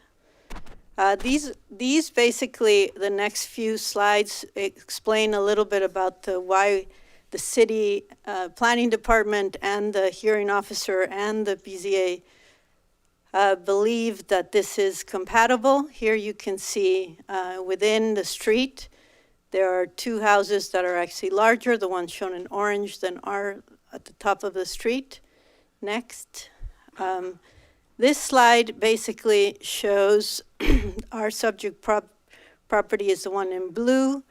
It shows based on the footprints of the houses in the area, you can see that the footprint in blue is actually smaller than many of all the ones in orange, and also is sort of similar in size to the ones in yellow. So it's in terms of footprint, which is the amount of area that you're basically, covering the site and providing green space, it's very similar to everything on that street. Next.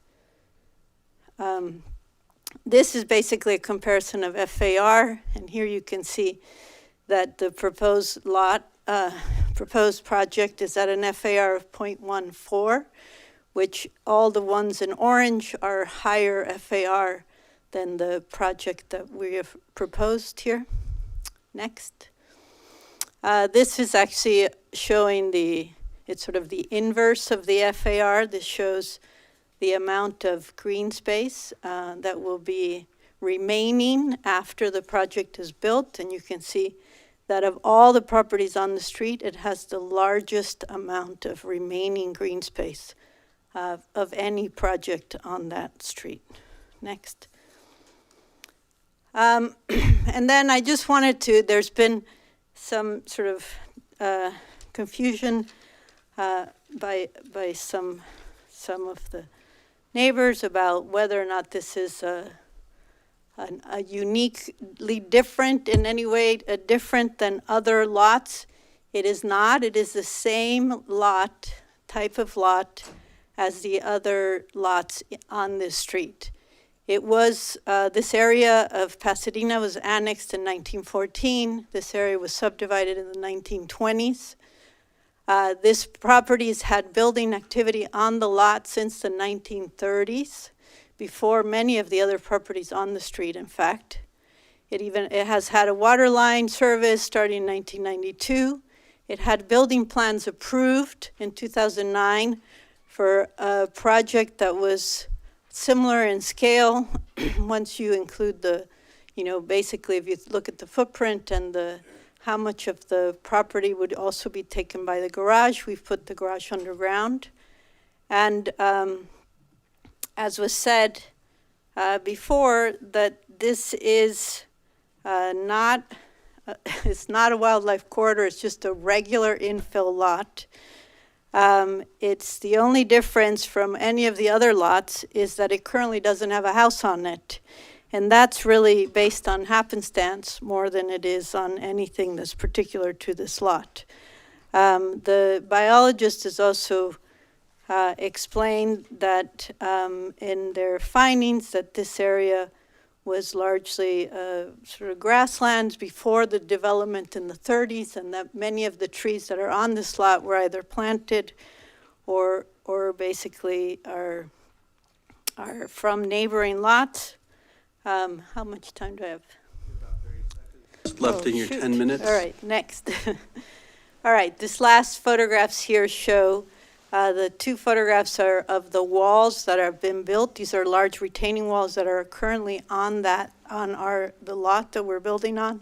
And the map is actually from your historic context statement, which shows when this property, you can see, was first, activity was first seen on it in terms of building activity in the 1930s.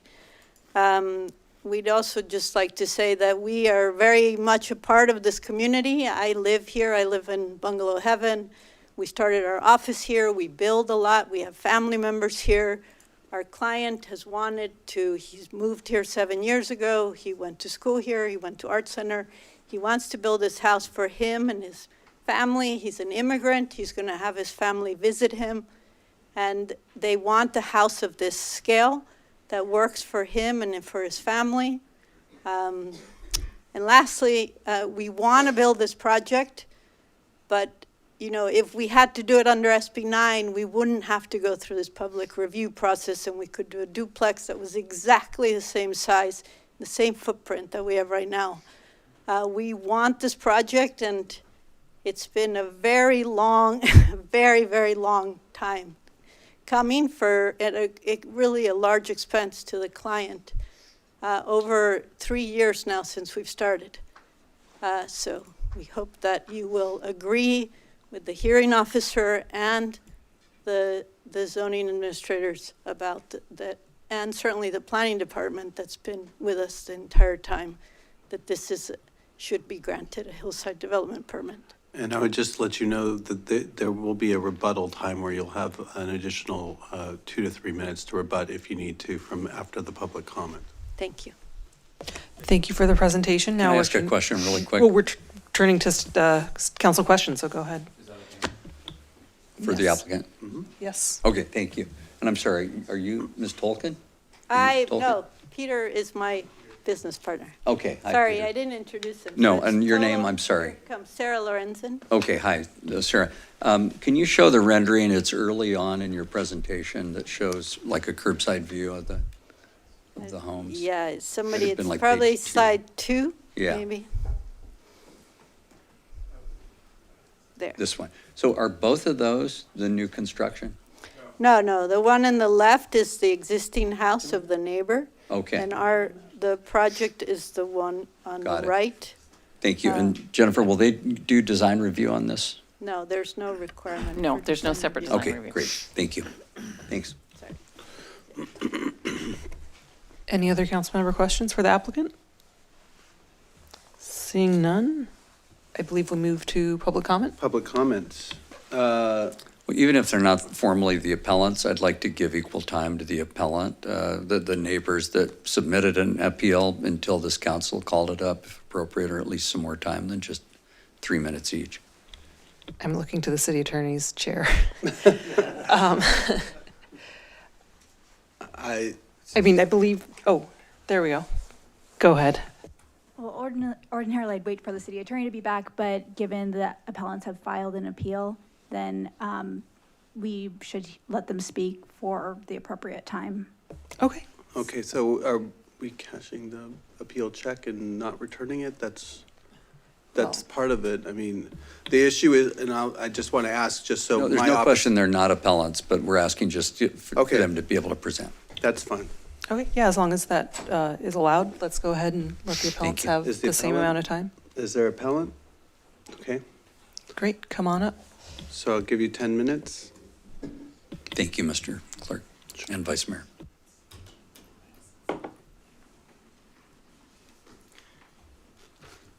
Vice Mayor Rivas, members of the City Council, thank you very much for this call for review. My name is John Callis. I live at 1560 Scenic Drive. I'm a physicist at JPL. We have reviewed the staff report and the hearing officer's decision for HDP 7134, and they missed something.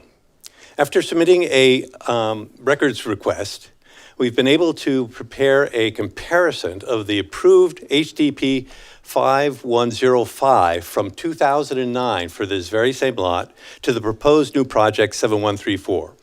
There are significant differences between the two projects. The house square footage for 7134 is roughly 900 square feet larger than was conditionally approved for the earlier project at only 3,357 square feet after being reduced from 4,111. HDP 5105 had a reduction of square footage that was a condition of approval by the city staff for neighborhood compatibility. That fact is omitted from the current staffing report. In comparison of the garage areas, you can see 7134 proposes a garage 5 times the size of the previous project. It is a 6-car garage. The driveway for 7134 is 4 times as long with deep concrete sidewalls. The area of the driveway alone is larger than most of the homes in this neighborhood. 7134 requires more than twice the amount of excavation, 2,413 cubic yards compared to only 1,142 cubic yards in the earlier proposal, in the earlier approved plan. As a result of this extensive grading and excavation, 3 times the number of trees are removed. 34 trees are removed out of a total of 65 trees. 21 of those trees are protected or native. The maximum allowable floor area for the proposed build of this site is in fact 1,000 square feet smaller than was allowed in 2009, resulting in a reduction in the size of an allowable build for this lot, yet this build is larger. In the review of the staff report and the initial environmental study conducted in 2009, the average slope on this site was 14.6%. Now the slope is 25.3%. That gradient has increased by more than 10% in 15 years. This is very troubling as a potential safety risk from shifting hillside. It is obvious that the new project is bigger, more expansive, excavates more, removes more trees, and does more destruction to the natural landscape. I would like to now yield to my wife, Sharon Bober. Thank you. Good evening, Vice Mayor Rivas and members of the City Council. My name is Sharon Bober. I'm a resident on Cedar Drive and a professor of mathematics at Pasadena City College. One of the most important classes I teach is statistics, and understand the impact of how missing data can significantly affect the validity, the accuracy, and the reliability of results. Regarding the proposals for 1530 Scenic Drive, John has presented a comparison of the two projects, noting the significant differences in how Project 7134 is bigger, more expansive, and removes more trees. There is no debate that the proposed Project 7134 is much more impactful to the environment. But in 2009, the city said there were potential impacts on cultural resources, noting potentially significant impacts on archaeological and paleontological resources, in addition to hydrology and water quality issues, resulting in the adoption of a mitigated negative declaration. But today the city is saying the project is exempt. This can't possibly be right. In 2009, the city said there were potential environmental impacts on any development. If a mitigated negative declaration was required for a less impactful development, it must be required today. The law about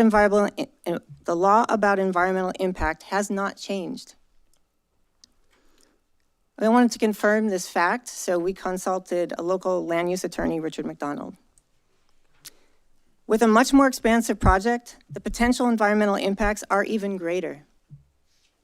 The potentially significant impacts to the environment have not disappeared. But wait, there's more. For permit 7134, a variance is requested to allow paving across 37.5% of the front yard area where a maximum of 30% is allowed. But in 2009, the approval of permit 5105 demonstrated it was possible to build on this property without a variance. So how does the city in 2025 say a variance is necessary to build on this same lot when a variance was not necessary to build in 2009?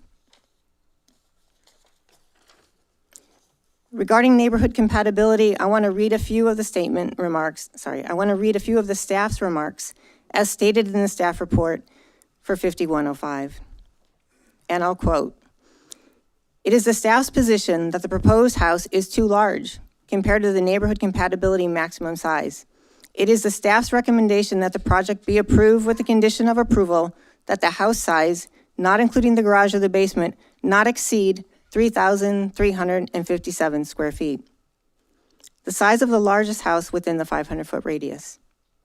So how does the city in 2025 now say that the proposed house size at 4,280 square feet is appropriate for our neighborhood when 4,113 square feet was not? All of this seems arbitrary and inconsistent.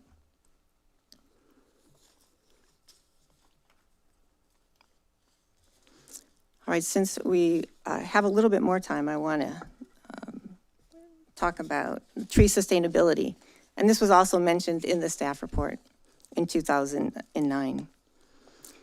So regarding the sustainability of the replacement trees for the required landscape plan, there remains some conflicting information when comparing both the previous zoning case, 5105, to the current project, 7134. In a review of the staff report for project 5105 on page 5, it is noted that two 36-inch box trees will be planted within the front setback area so that the new trees would be spaced properly to allow room for walkways, building foundations, and other obstructions to allow sufficient room for future root growth and canopy. One of our concerns too with this large build is the sustainability of the trees over the long term. And if the front yard is going to have more hardscape than what was previous, and the arborist previously thought 36-inch trees were appropriate, it's hard to understand why now there's going to be 3 72-inch box trees in that front yard.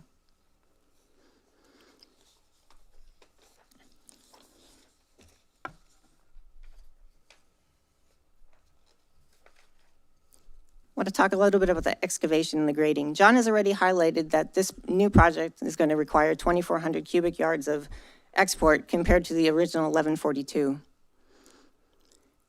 And so I want to say that I'm not opposed to there being a building on this lot, but I am concerned because of the environmental claim that there was a mitigated negative declaration, that there is something about this lot that needs to be investigated, because it doesn't make sense that it would be exempt today if there was justification and an environmental inquiry study was done in 2009.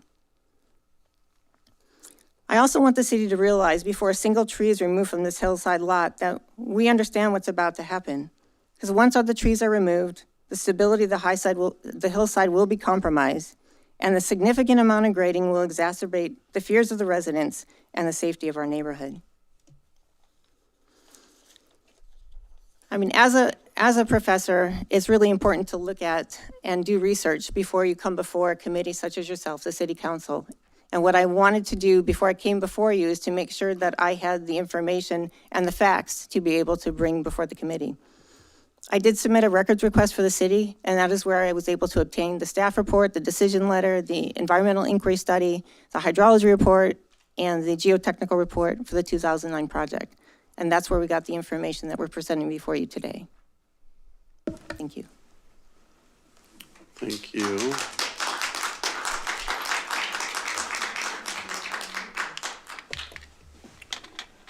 Did you want to do the public comment? Yeah, that Okay. sounds good. I didn't catch their names. So John Callis, I believe, spoke. Yes, you spoke. And then Sharon Bober. Mr. Callis, I believe you spoke. You Yes, spoke. So am I not being allowed public? Right, you already had your opportunity. All right, then. And Sharon Bobus? She just spoke. She just spoke, okay. Dr. Martha Liao, followed by Dr. Nirmala Balan, then.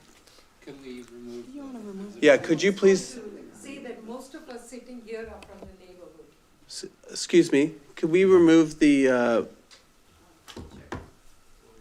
board, please? No, I don't know, I'm good. We did get a handout that I believe is identical to Yeah. that, so we can make that part of the record. Sure. Hi, my name is Dr. Martha Liao. I've lived on Scenic Drive since 2019. I live directly across from the late Nina Chomsky, as Lancashire runs directly behind my home. I was the resident who called 911 within minutes of my security camera recording her home fully engulfed in flames. As an OBGYN with Kaiser Permanente, I routinely manage life-threatening emergencies. That day, I could only make a phone call. Had there been wind, we would likely be discussing multiple fatalities and additional property loss. Since the Eaton fire and the mandatory evacuations at our end of Linda Vista, our neighborhood remains in heightened alert. I'm here to formally object to the initial proposal submitted by Tolo Architecture for 1530 Scenic Drive. The original submission, which I can't find online anymore, falsely cited my home in support of that project and misrepresented my residence at 2,900 to 3,200 square feet. That is factually incorrect and misleading to the city. I am aware that other neighboring properties were similarly misrepresented. Beyond these inaccuracies, I am deeply concerned about public safety. Climate change is not theoretical. Our area has experienced repeated flooding, including at my own property, most recently over the holidays, resulting in ongoing and costly remediation. While NOAA may label current conditions as a La Nina, what we are experiencing does not reflect historical norms. The city has a duty to protect residents from foreseeable harm. As the daughter of a retired EPA Water Division civil engineer, I was raised to respect environmental risks and due diligence. Granting an environmental exemption under these conditions is inappropriate. At minimum, this project requires full environmental review. I urge the council to reject shortcuts, correct the record, demand transparency, and prioritize public safety. And just to summarize, in case we weren't clear, 1, the entire proposal is misleading due to misinformation, omission of vital information. 2, the zoning board has allowed shortcuts to be made. 3, the neighborhood has questions that Dr. have Leal, not, I know, hold on, have not satisfactorily been answered due to the first 2 points. And the neighborhood is scared based on what we've recently experienced, which is fire and flooding. What we're asking is that due diligence is to be done, and the city is to respect our concerns and fears, demand transparency from Dr. Tolo Leal. Architecture and the zoning board, bring your and comments to a respond close. accordingly. Anything else could be construed as malpractice. Thanks. Thank you.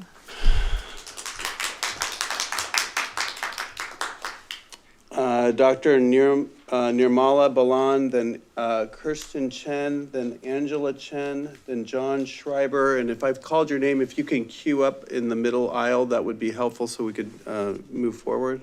I Go just ahead. want to say that I'm Nirmala Balan, that most of the people here are actually from our neighborhood. So we strongly have opinions about this construction. So anyhow, I'm an anesthesiologist and I've lived on Vista Lane for 36 years. And my primary concern is the risk of flooding, which is a genuine risk for any one of us now with all these climate changes. And especially with this new construction and the removal of so many trees and vegetation, it's going to destroy the ground's ability to absorb the rainwater. And definitely this risk is exaggerated with this construction because it's on a pretty moderate to severe slope. And even though they say they're going to plant trees and they're going to have some retaining walls and drainage system, all those are subject to failure and require maintenance. And just recently, one of the houses had a major flooding in their backyard because one of the storm drains was blocked. So if they were to do a smaller construction, there would be less destruction of the trees and the vegetation and basically protect our neighborhood. Thank you. Thank you. Sorry, Kristen Chen, followed by Angela Chen, then John Schreiber, then Alexandria Weiser-Groch. Good evening, Mayor and City Council members. My name is Kirsten Chen. I'm 13 years old and have lived on Vista Lane my entire life. My connection to the animals in this neighborhood started before I was even old enough to remember it. When I was 2, a neighbor handed me a small cup of monarch butterfly caterpillars and told me I could raise them. I watched them grow with this quiet, focused curiosity, like I instinctively knew they were something magical. Growing up here, I kept noticing the small things around me. Birds hopping along branches, butterflies drifting through gardens, and squirrels racing along fences. Somewhere along the way, simply watching the birds in my backyard turned into a hobby. The creatures became part of the background of my childhood, teaching me to value the small things in life that are often overlooked. As I've grown a little older, I learned how fragile the world really is. From my research, I discovered habitat removal adversely impacts ecosystems. When those spaces disappear, entire ecosystems begin to unravel. Species face an higher risk of extinction, natural communities become fragmented, soil erodes more easily, and our carbon footprint expands. People will also be affected. I wonder what the ripple effect of this proposed project will be. I love my neighborhood, and I hope that future generations will also be able to experience the beauty of Linda Vista. Thank you. Thank you. Angela Chen, followed by John Schreiber, then Alexandria Wassergrosh, and then Chris Peck, and then Stephen Lyketon. Go ahead. Okay. Good evening, Vice Mayor and members of the City Council. My name is Angela Chen. I'm the mother of Kirsten Chen, who just spoke. I just want to start off by saying thank you for your tireless work in serving Pasadena and its citizens. And I feel this city is truly thriving under your watch. I'm here today to raise concerns about the risk of flooding on my street, Vista Lane. The recent heavy rains have already brought flooding to several backyards on Vista Lane. I understand that the proposed project has been exempt from an environmental review, which doesn't make sense to me. Can anyone on the council assure me that the extensive recontouring of the hillside will not cause harm to my home or my neighbors' homes? I'm concerned about the ramifications of this project. I respectfully urge the council to carefully consider a full environmental review before allowing the project to proceed. The fate of our safety, the valuation of our properties, and the reputation of Pasadena are in your hands. Thank you. Thank you. John Schreiber, then Alexandra Weisergrosh, then Chris Peck, then Stephen Lyketon, then Dana Kasputis. Sorry if I'm mispronouncing people's names. Go ahead. Thank you. My name is John Schreiber, together with my wife, Allison, who's here, and our son, who's soon to be 10-year-old, Liam. We live at 1550 Scenic Drive, which is the property that is directly adjacent to 1530 Scenic. It's on the west side. There was a suggestion that we don't oppose this project. That is incorrect. In fact, we submitted a written opposition in connection with the prior appeal. I think there was a suggestion that the home on the other side doesn't oppose either. That home is vacant. It has been for some time after the departure of an elderly resident. So not a surprise here that they're not here tonight. We've lived in Pasadena for over 10 years now, and we appreciate the council's time and attention to this matter tonight. We welcome the prospect of a new neighbor and the building of a new home on the property in question. It sure beats having a vacant lot there, let alone one that the owners had allowed to be overrun until recently. But we, like many of our friends and neighbors here tonight, are deeply concerned about the colossal size and scope of this particular proposed project and the significant risk that it would pose to the integrity of our property and those around us. All in, as we've seen, we're talking about an approximately 7,000 square foot structure that includes a 6-car garage. It would be obvious to anyone who drives up our sleepy dead-end street that such a massive structure is way out of place there. We've been told, don't worry, that much of the structure, including the 6-car garage, will be below the surface, dug into the hillside. That is precisely one of the problems here.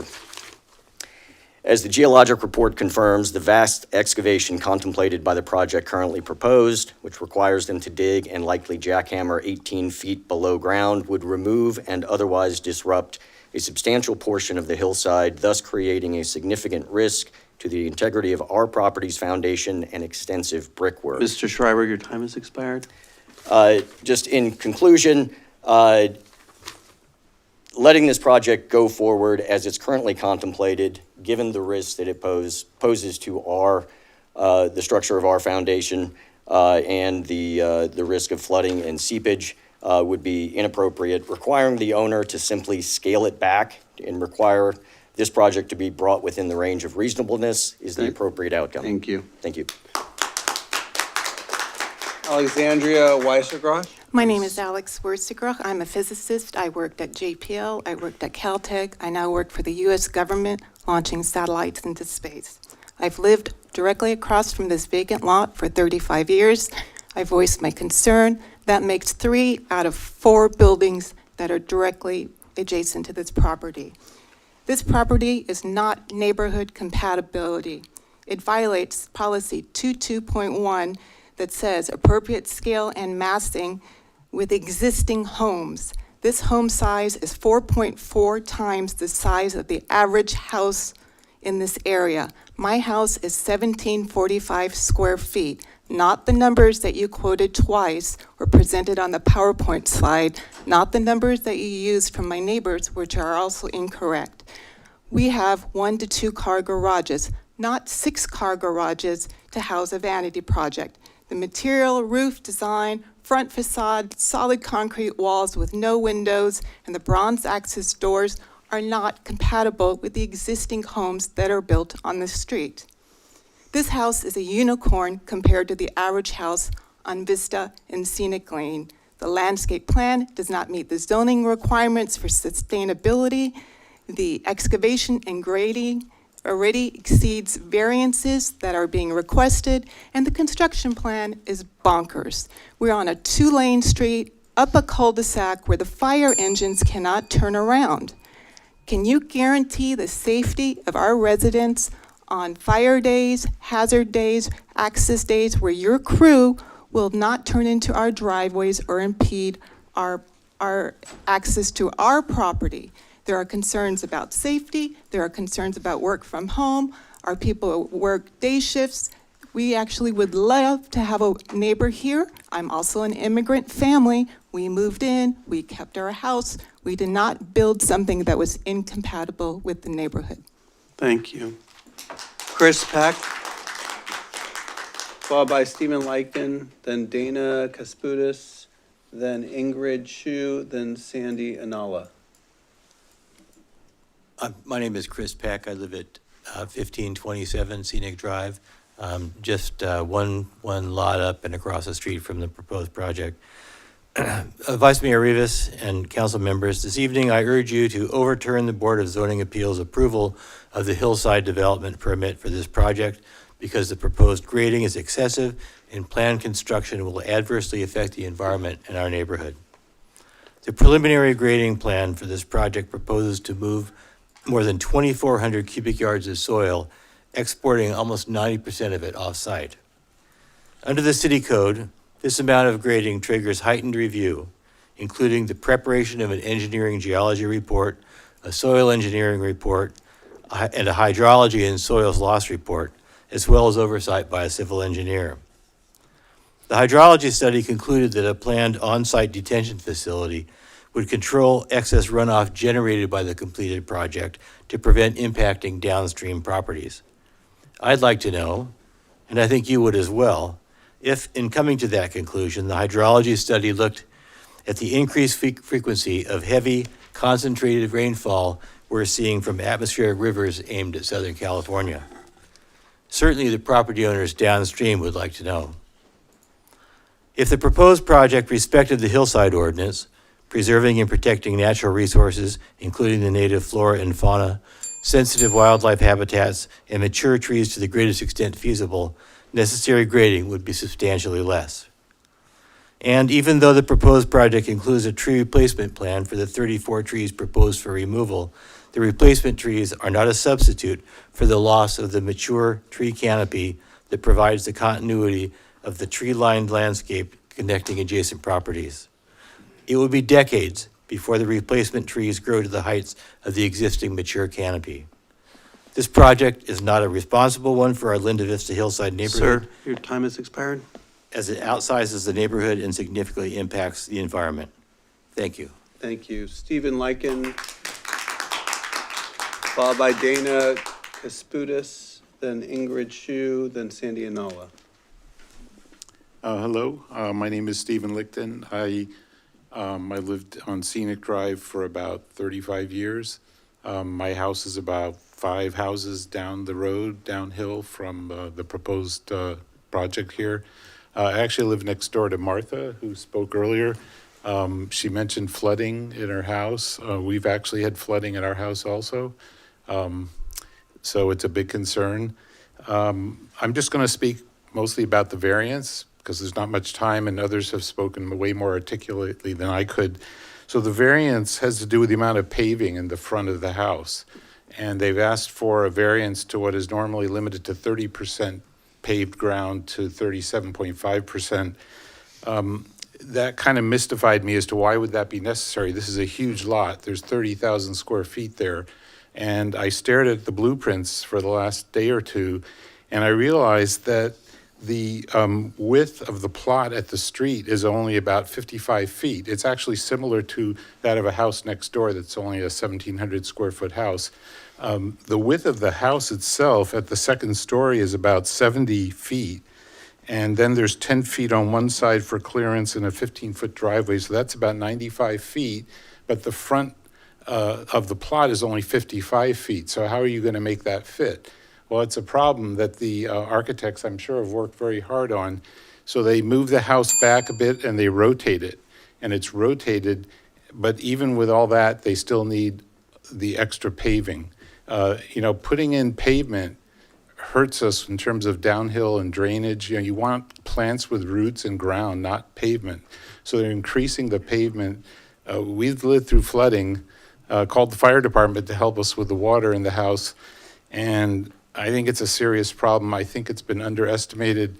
And hearing about all these other small or large factual errors really makes me wonder about how carefully the engineering has been done or is going to be done. So, Sir, your time has expired. Thank you. Thank you for the time. Thank you. Dana Kasputis, followed by Ingrid Chu, then Sandy Anala. Good evening. Thank you for the opportunity to address all of you. As you can tell, we have a very impassioned and truly amazing neighborhood. We all love where we live. I'm Dinah Kasputis. I live at 1417 Vista Lane, which is right at the base of Scenic. So my family and our home, we will be the recipients and have to live through all of the dump trucks and the construction equipment that's going to be going up and down that street for however it longs to put up that house. Hence, I have a very vested interest in this project. I happen to work in risk management, and one of my colleagues is a former member of the Pasadena Planning Commission who schooled me on hillside ordinances and tree ordinances that Pasadena had put in place years ago. This particular project seems to completely disregard these ordinances and are going to affect our neighborhood. How is this even approved? My home is less than 2,600 square feet, smaller than the garage that they are proposing. As everyone has alluded to, you would take a drive down Vista Lane and Scenic, and the homes are anywhere between 1,500 square feet and up to 3,500 square feet or so. The architecture and the size of this home is not compatible with our neighborhood. We understand precedent was set in 2009, and the home that was proposed needed to be revised and environmentally investigated, and I urge you to reconsider and do the same with this property. Thank you. Thank you. Ingrid Chu, followed by Sandy Anala. Hi, I'm Ingrid. Good evening, Vice Mayor and council members. So I've lived in Pasadena my entire life. I'm a public school. I've done it all. I have tremendous pride in Pasadena. So I've lived here for about 55 years.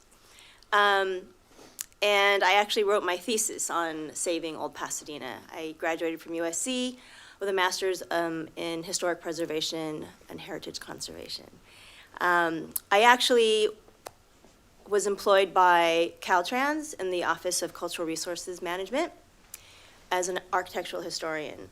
So I urge you, given the extensive differences from the 2009 plan to the current plan, this should not be exempt for environmental review, especially with the amount of excavation that's happening.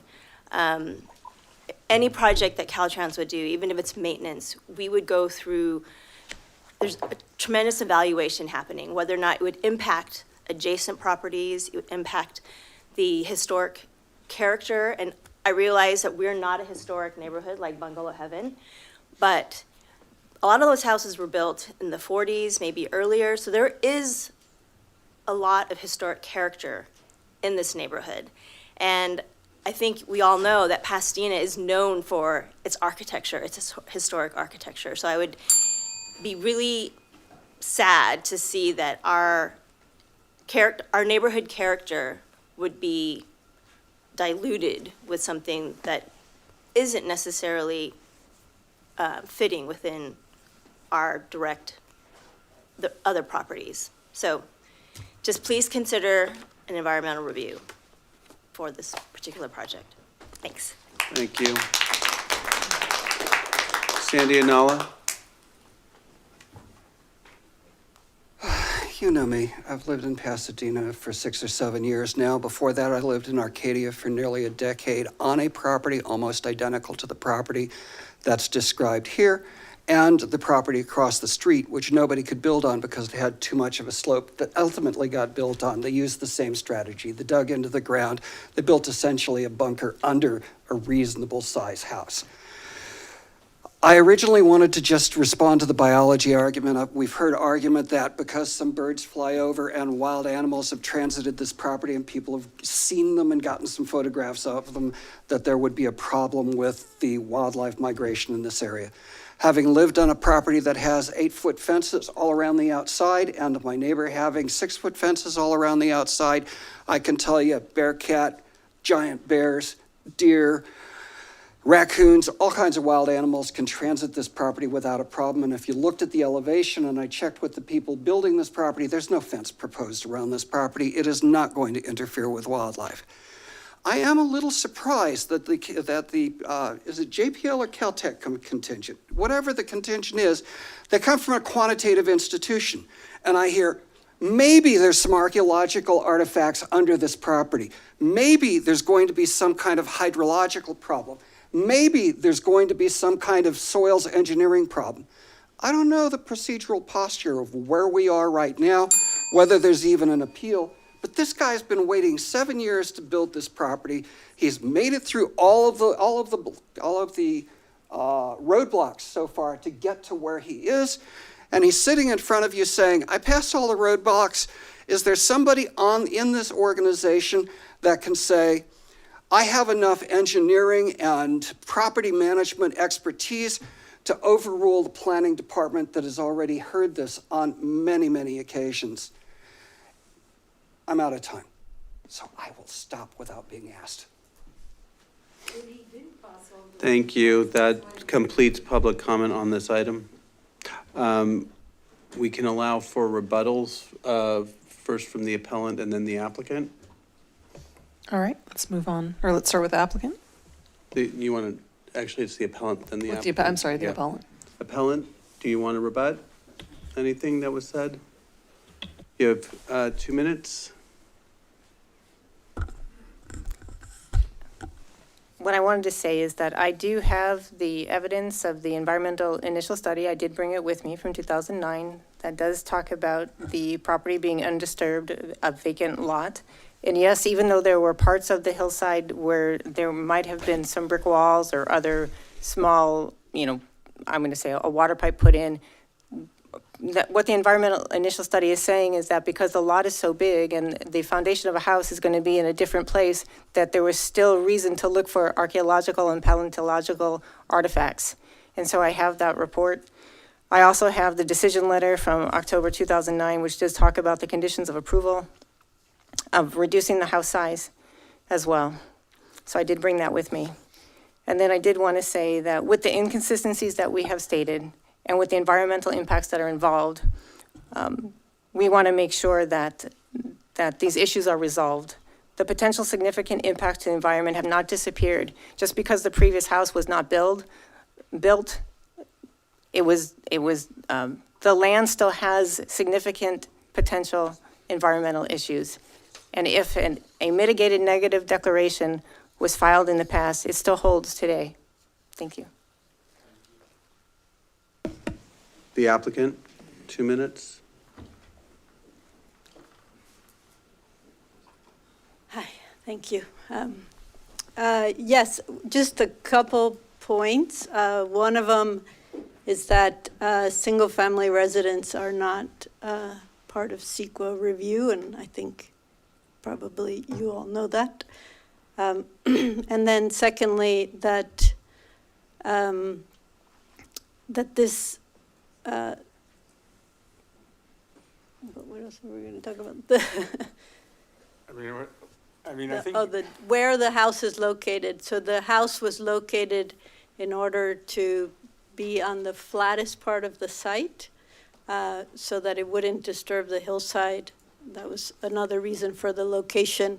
And I think there's some misunderstanding about the percentage, this 37% paving, and we can explain sort of that's why that graph was included, which is about the how that calculation is made based on a technicality of how Pasadena measures that, which is that it's parallel, it's a line that goes along the front of the house. But if the house was rotated parallel to the street, we don't exceed that. And there isn't anything unusual except for the fact that, driveways are required to be 15 feet wide, and there's a 6-foot entry. There's nothing unusual about the front of the yard. It's exactly the same as every other house in the neighborhood, a driveway and a path. Yeah, I would just say, I concur with, all the work that was done by staff, and there's been no, fudging numbers or anything like that. That was all done properly in accordance with the staff and the rules. The house is concentrated on the site because the client does want to have an underground parking, so as to use as little of the site as possible and leave as much open space as possible, and hence we have a larger open space as a percentage to any other house in this neighborhood. So that in a sense does require a little bit more grading, but the grading is actually happening in a kind of concentrated manner, so there's less disturbance of the overall property. Your time is expired. I'd be happy to answer any questions that you have. Thank you so much.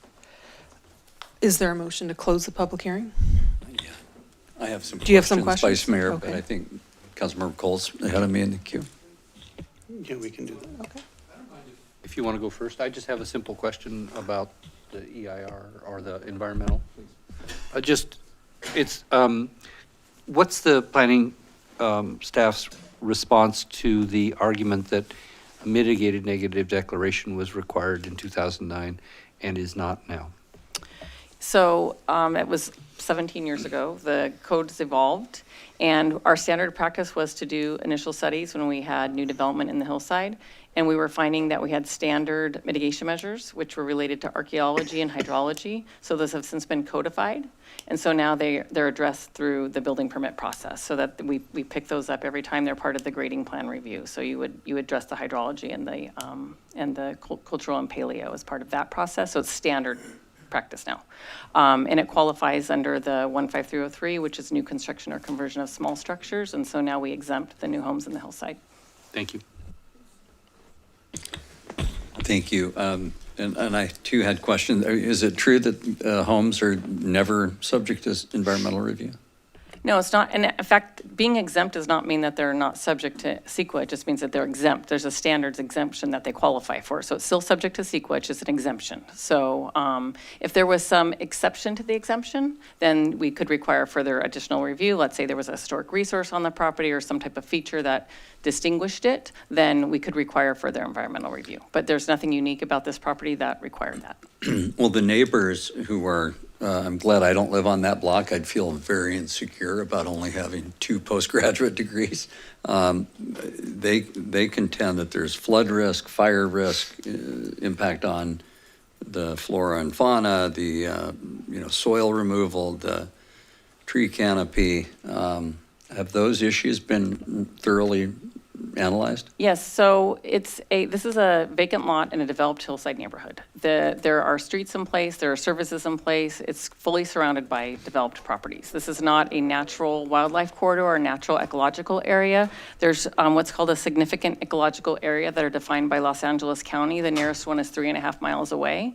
They hired a biologist. They did a full biological report. They looked at flora, fauna. They looked at the evidence of water. They looked at everything that's going on the property for animal crossings, and it was determined by a biologist that this is not a wildlife corridor, and it's not a significant ecological area, and it is a vacant lot. It's undeveloped, and there are animals that traverse there, may live there, but it's not a significant ecological area. I think that's a common trend or pattern, that terms that we use every day, like, yeah, my yard is a wildlife corridor, may not meet the definition that you're working with as a scientific or planning matter. But do you care to comment on the square footage? A number of the neighbors say their homes' square footage was misrepresented. Do you know? Staff does the neighborhood compatibility, but we do that analysis ourselves. So we look at the assessor's data and we pull from the assessor's data, and so we don't rely on someone else's numbers.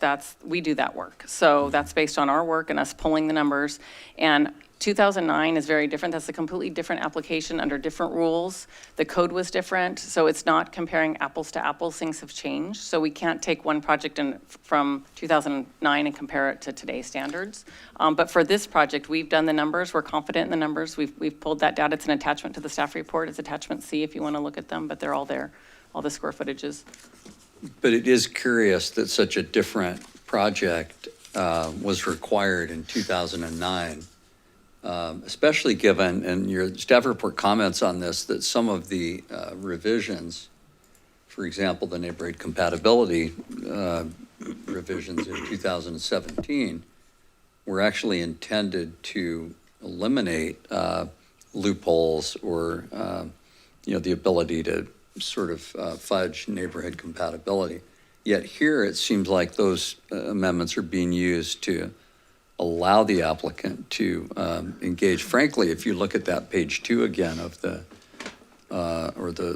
slide, maybe it was the applicant's slide, but that curbside rendering, I mean, that could be next to a dictionary under mansionization. I mean, that looks exactly like mansionization. So I will say that in 2017, the council looked at mansionization. So this is, again, 8 years after that other application was reviewed. And again, that's a completely different applicant. It's not surprising that this is a different project. I mean, they're different applicants. They can design something very different with different applicants. So there's no tie to the previous HDP in this application. So I just want to stop you there, because the applicant shouldn't matter who the applicant is. What should matter is what the rules are, and what the square footage and the massing and the articulation and the other mitigations. But you can see multiple iterations of a project with different applicants under the same rules. So it's how they are choosing to design their project. So you can have the same set of rules, and 5 different applicants could come in for that property, and they could look very different depending on how they want to do it. They can find different ways to comply with the rules. It just depends on who their architect is and what their motives are. Do they want more yard area? Do they want more house area? So all of that can vary. The rules have also changed. Some of the rules have changed since 2009. Our FAR and some of our other requirements are different than it used to be. And the council looked at mansionization in 2017, and that's when they added the additional kind of guardrails for neighborhood compatibility, because prior to 2017, anybody could request neighborhood compatibility. It didn't matter what the lot size was. So that's when they introduced that you had to have the minimum 20,000 square foot to even ask for neighborhood compatibility. And then you had to meet the requirements in terms of meeting the other standards, and they instilled the average FAR requirement and the 2 additional findings. So all of that is new. That wasn't in the code before, when there was a previous application in 2009. Clarification? Go ahead, please. You said they could get the neighborhood compatibility. You really mean an exemption to the neighborhood compatibility? Well, they can ask to exceed the neighborhood compatibility number. Okay, yes. Yes, I apologize, yes. And a very direct question on that is then if the staff concludes that they did meet those exemption criteria, then is there discretion brought to bear? There is, because it's a request. So it's not an automatic, and that's based on the 2 findings. So there's those 2 additional findings. that are required, and we made them in the affirmative, but someone else could say that they couldn't make those findings. But again, even the findings, they aren't sort of a mathematical calculation. They're a determination whether neighborhood compatibility should be exceeded because of these factors. Right. Because the way I look at it, I mean, you can sort of talk yourself into any conclusion, but when you look at that curbside rendering, and maybe even, do we have an overhead rendering of the project? Because I struggled with this when I was reviewing the report. Can we show that, somebody? Jennifer, do we have Sure the we do. overhead rendering of? Like an aerial? Yeah, as it were. We have It's that not- in our, I think we have an aerial view in In our the city, in the presentation. staff, in the staff presentation? Yes. Okay, could you pull up the staff presentation?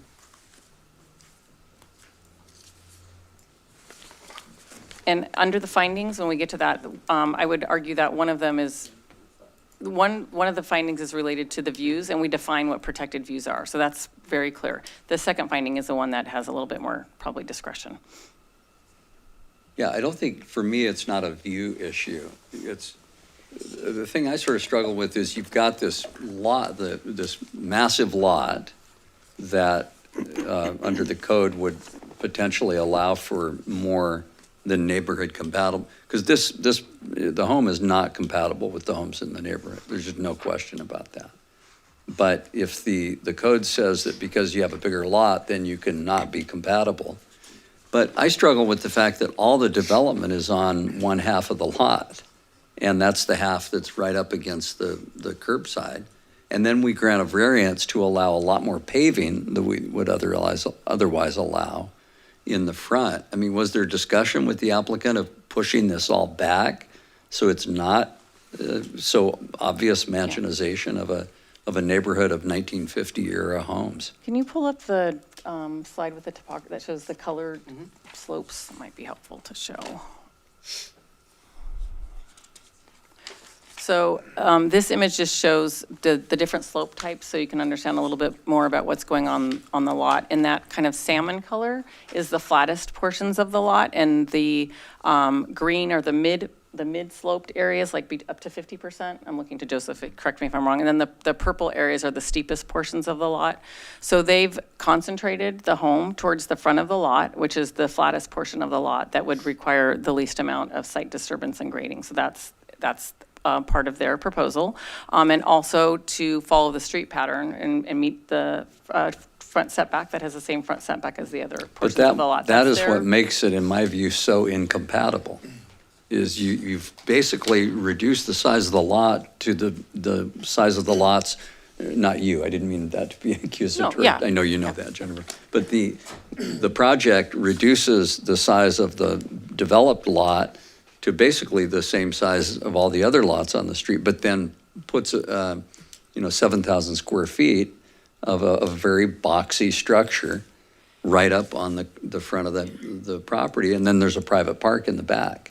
And I don't think that was a natural swale. It slopes up and Sure. it slopes down and back up again, so they've retained some of that natural swale. And they're I trying get to that, observe but I the don't think topography. that was the spirit or the intent of the mansionization amendments in 2017, for example, that you could do that. Because if you just look at that curbside rendering, it looks like an Apple store in a neighborhood. Well, I think that's more about the design. I think Well, that's really perhaps. more about, I mean, I would say that that's more, in my opinion, it's more about the design. But we would look to have it on the flatter portions of the lot. That is generally what staff would recommend. Again, different architects will come up with different designs and different Yeah, schemes. But no, I get it, and I'm not trying to legislate taste, but I just, do we have a curbside rendering like the one that the applicant showed? And if you pull back from that, I mean, that one there is just so evident. That's what the neighborhood looks like to the left. And then you've got something 3 times as big as pretty much all the homes in the neighborhood. And I was stunned that there were, if I recall, 69 properties within 500 feet. I never would have guessed that you'd have that kind of density because this neighborhood is so elegantly laid out, but also because the lots and the homes are so much smaller than what's proposed. But again, this is a very large lot. I mean, they Well, have a. I get that, very except large that lot. again, we're kind of going around in circles. I'm that just, that's where staff is most of looking the at lo- this. I know, and you're applying the code Yeah. in a faithful way as you see it. But I don't think the intent of the code was to take a huge lot and then use a third of it to exceed neighborhood compatibility by a margin of 3 to 1. So I don't think I'm going to be able to make these findings, and I greatly value the work that the staff has done. And to the architect and the client, I would just say, I am sorry that it has taken 7 years, and I'm sorry if the outcome, at least from my perspective, isn't what was hoped for. But we learned very painful lessons about hillsides. I was, along with the late Sid Tyler, who used to represent District 7, we re-engineered our hillside ordinance because in my district, for example, we didn't have ridgeline protection. And so we have a series of abominations on the very top of the ridgeline that you can see from half of Pasadena, obscuring the beautiful natural ridgeline. So we've tried really hard, and we care deeply about neighborhood quality of life and about not having, mansionization. So I've said my piece, and I'll let others carry on. Thank you. Councilmember Cole? Yeah, given the lateness of the hour, not to give short shrift to this matter, but to hopefully bring us toward a conclusion at some point. My personal sympathies are with the folks who spoke from the neighborhood. I don't know why anyone needs a 4,200 square foot house, but maybe it's an extended family, and it's not mine to judge. I sit here tonight in a quasi-judicial capacity, and not everyone understands that, but we have come to understand that as a former planning commissioner and now a council member. We weigh the law. Mr. Madison's made a good point. We can not make the findings that it's compatible based upon our looking at this rendering and saying doesn't look compatible to me. But from the standpoint of the code of FAR and of the size of the lot and et cetera, the only thing that's being asked here that's an exception is the paving. And I agree that it's largely arbitrary that because the house is set back halfway on the downside of the slope, that makes a bigger front yard. So I'm prepared to support the Board of Zoning Appeals decision, our planning commissions, the hearing officer, our planning department, the Board of Zoning Appeals, notwithstanding my personal sympathy for people who may not like this or who may be worried about it. Could we just one last thing? Could we have the slide of the homes that in the neighborhood that led to the neighborhood compatibility calculations?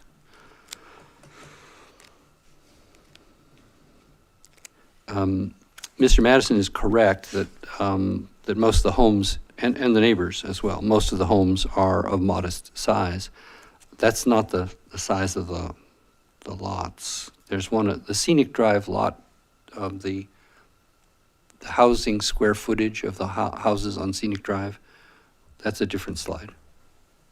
Maybe that was the applicant. I guess it was the applicant. Yeah, sorry. But lots 44, 45, 46 in that vicinity, my recollection is that the houses were 4,200 square feet. And those are probably the newer homes at the end of the block. And it looks like maybe in a private drive.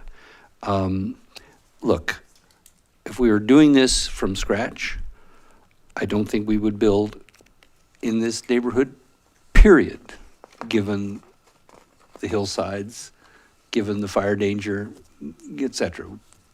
Ideally, this would be a park, but it's not a park, it's a neighborhood.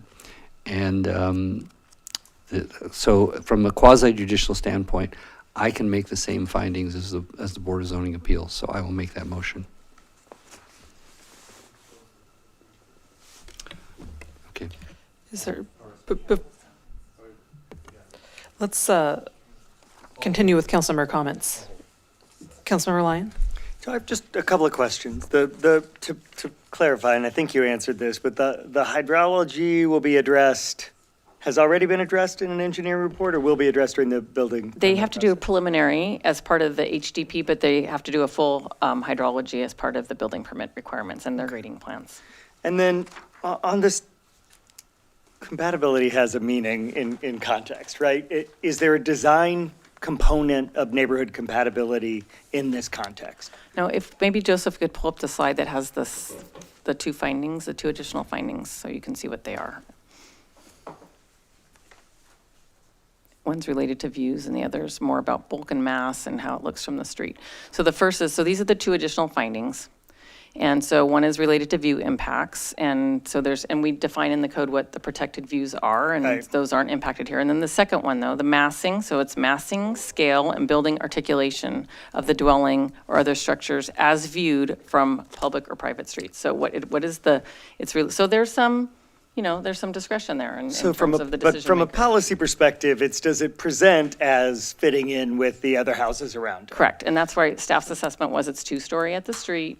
It meets the height limit, it meets the FAR, it's at the same frontage line as the others.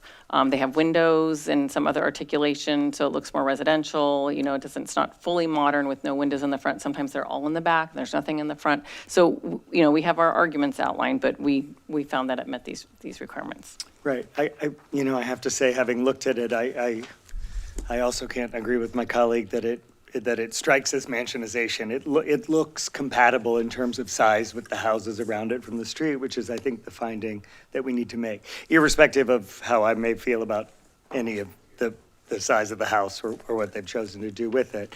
I think we can make the findings, and so I'm inclined to second Councilmember Cole's recommendation. Councilmember Suda? Thank you, Vice Mayor, and I too support the project, Boza's decision. I think when Jennifer summarized all the things that were why this project was approved, that meant a lot to me.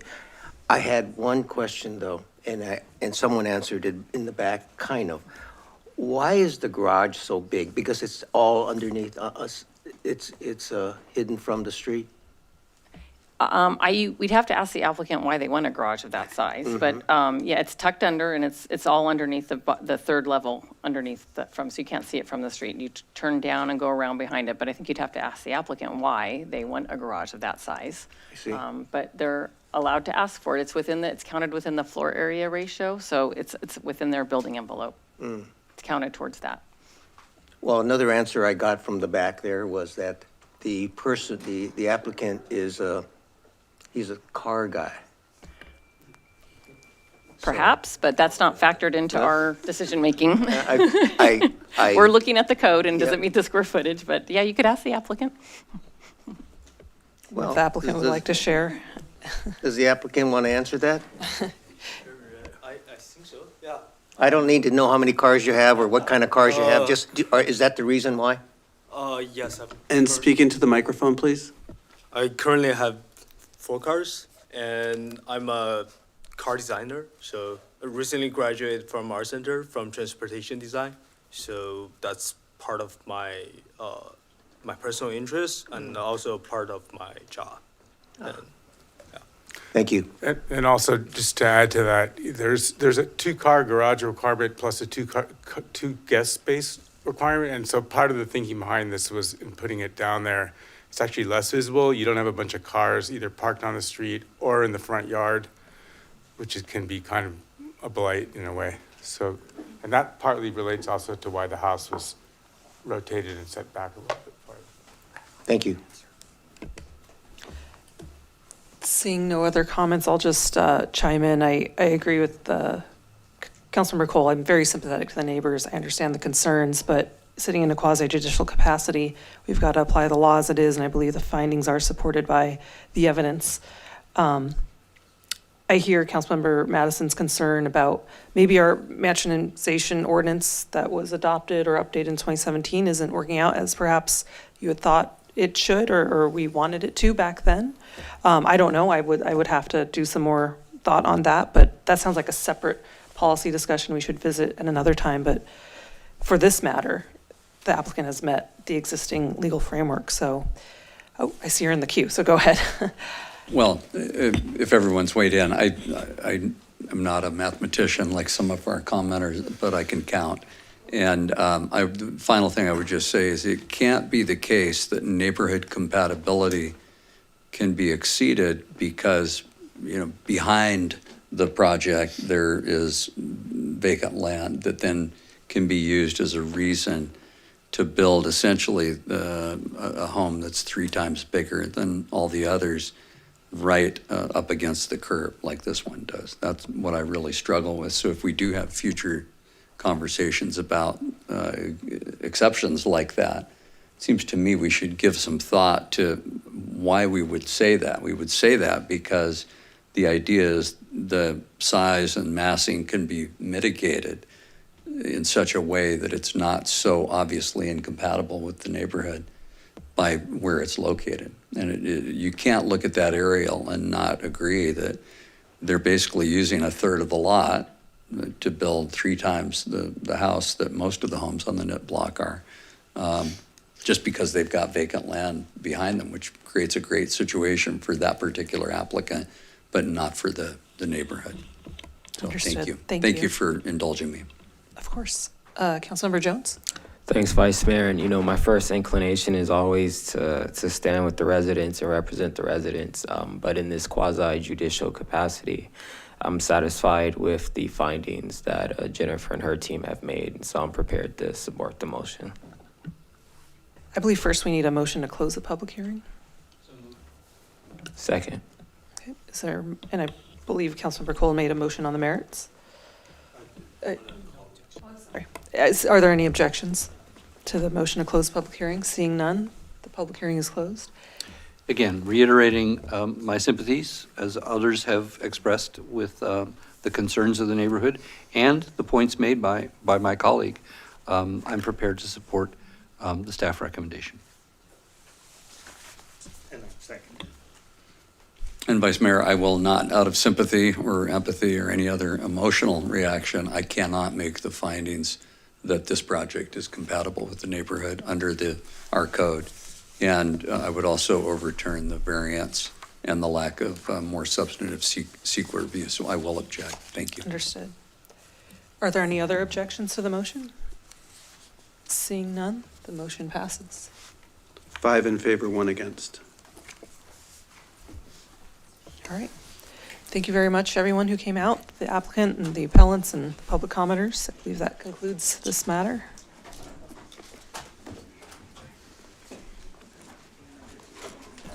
Vice Mayor, we have a policy of not starting any substantive matter after 10 p.m. Is there anything? Yeah, I'm looking to the staff. It looks like have there's to do one tonight. item left. There's the approval of the master street tree plan amendments. I'm sorry, ma'am. Session. There's item 14, and I believe there is staff in the back. They've been waiting. Master Street Tree Plan Amendments. I see it came through MSC. Could I look quickly to the chair? Is this a quick item or is this something? I believe it's a quick item. I mean, we had a thorough discussion I'm on the seeing master tree okay. street plan. My only question would be is that I know you highlighted the MSC recommendations, but to me, I couldn't really find it in the report, in the staff report. Can you just clarify that you are incorporating all of MSC's recommendations in the tree plan? Hello. Greg DeVink, the Public Works Director. Good evening, Vice Mayor and Council. Yes, we have addressed all comments through UFAC, through design, through MSC. I have with me Mike King, who put in the vast majority of effort into this project and shepherded through all those reviews. And I do want to just give a quick highlight that he's done most of the work. This is work typically most cities do with consultants, and I'm quite pleased we were able to do this in-house, and I think we came up with a very good plan. I do have him here available for questions. I do have a longer presentation, a shorter presentation, or the option to have no presentations and get right to questions. So, but yes, we've addressed all comments. Are there any public comment? Or, I'm sorry. There are no public comments. I'm looking at my colleagues. Does anyone need a presentation or are we? I would move to support the staff recommendation, including the MSC recommendations. But may I speak to the motion? Of course, please go ahead. Just want to clarify, in addition to the changes made to the report, there were some follow-up recommendations from MSC, and those will be followed up? That's correct. This master tree amendment is just to get out of the very rigid historical document we have that gives us options to select trees that are fire resistant, native species, meet modern climate, or modern tree science. We will be following up in the next fiscal year as our plan to also do a forestry master plan that covers canopy, placement, maintenance, other issues related to trees. This is just species selection. And on that note, I made this point at MSC, and I remain with a member of UFAC's comments tonight.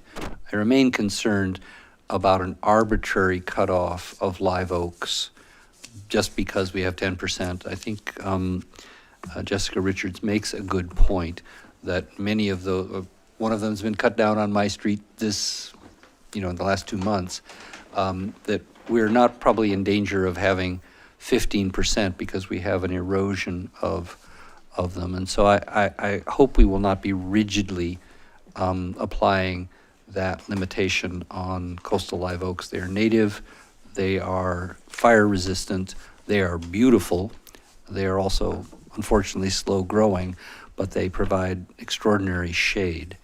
And so I really am resistant to putting an arbitrary cap on those, given the reason for it is a good one. We don't want to have over-reliance on any one species, but I think Ms. Richards' point that we're going to lose some of them anyway, so planting new ones isn't going to put us over the limit. It's a little bit like when we hire folks into the police academy, knowing that people are going to retire.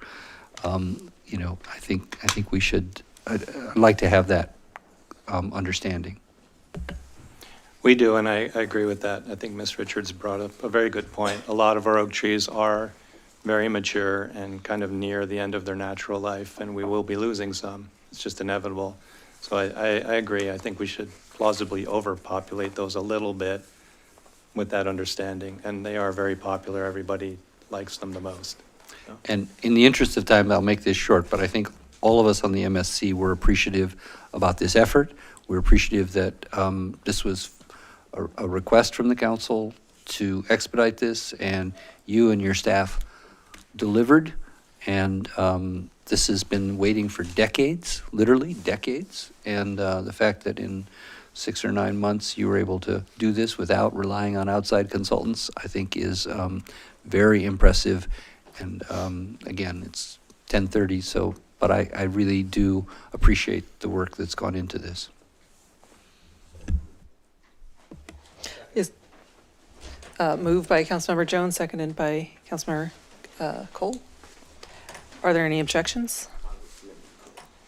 Right, Congressmember Cole.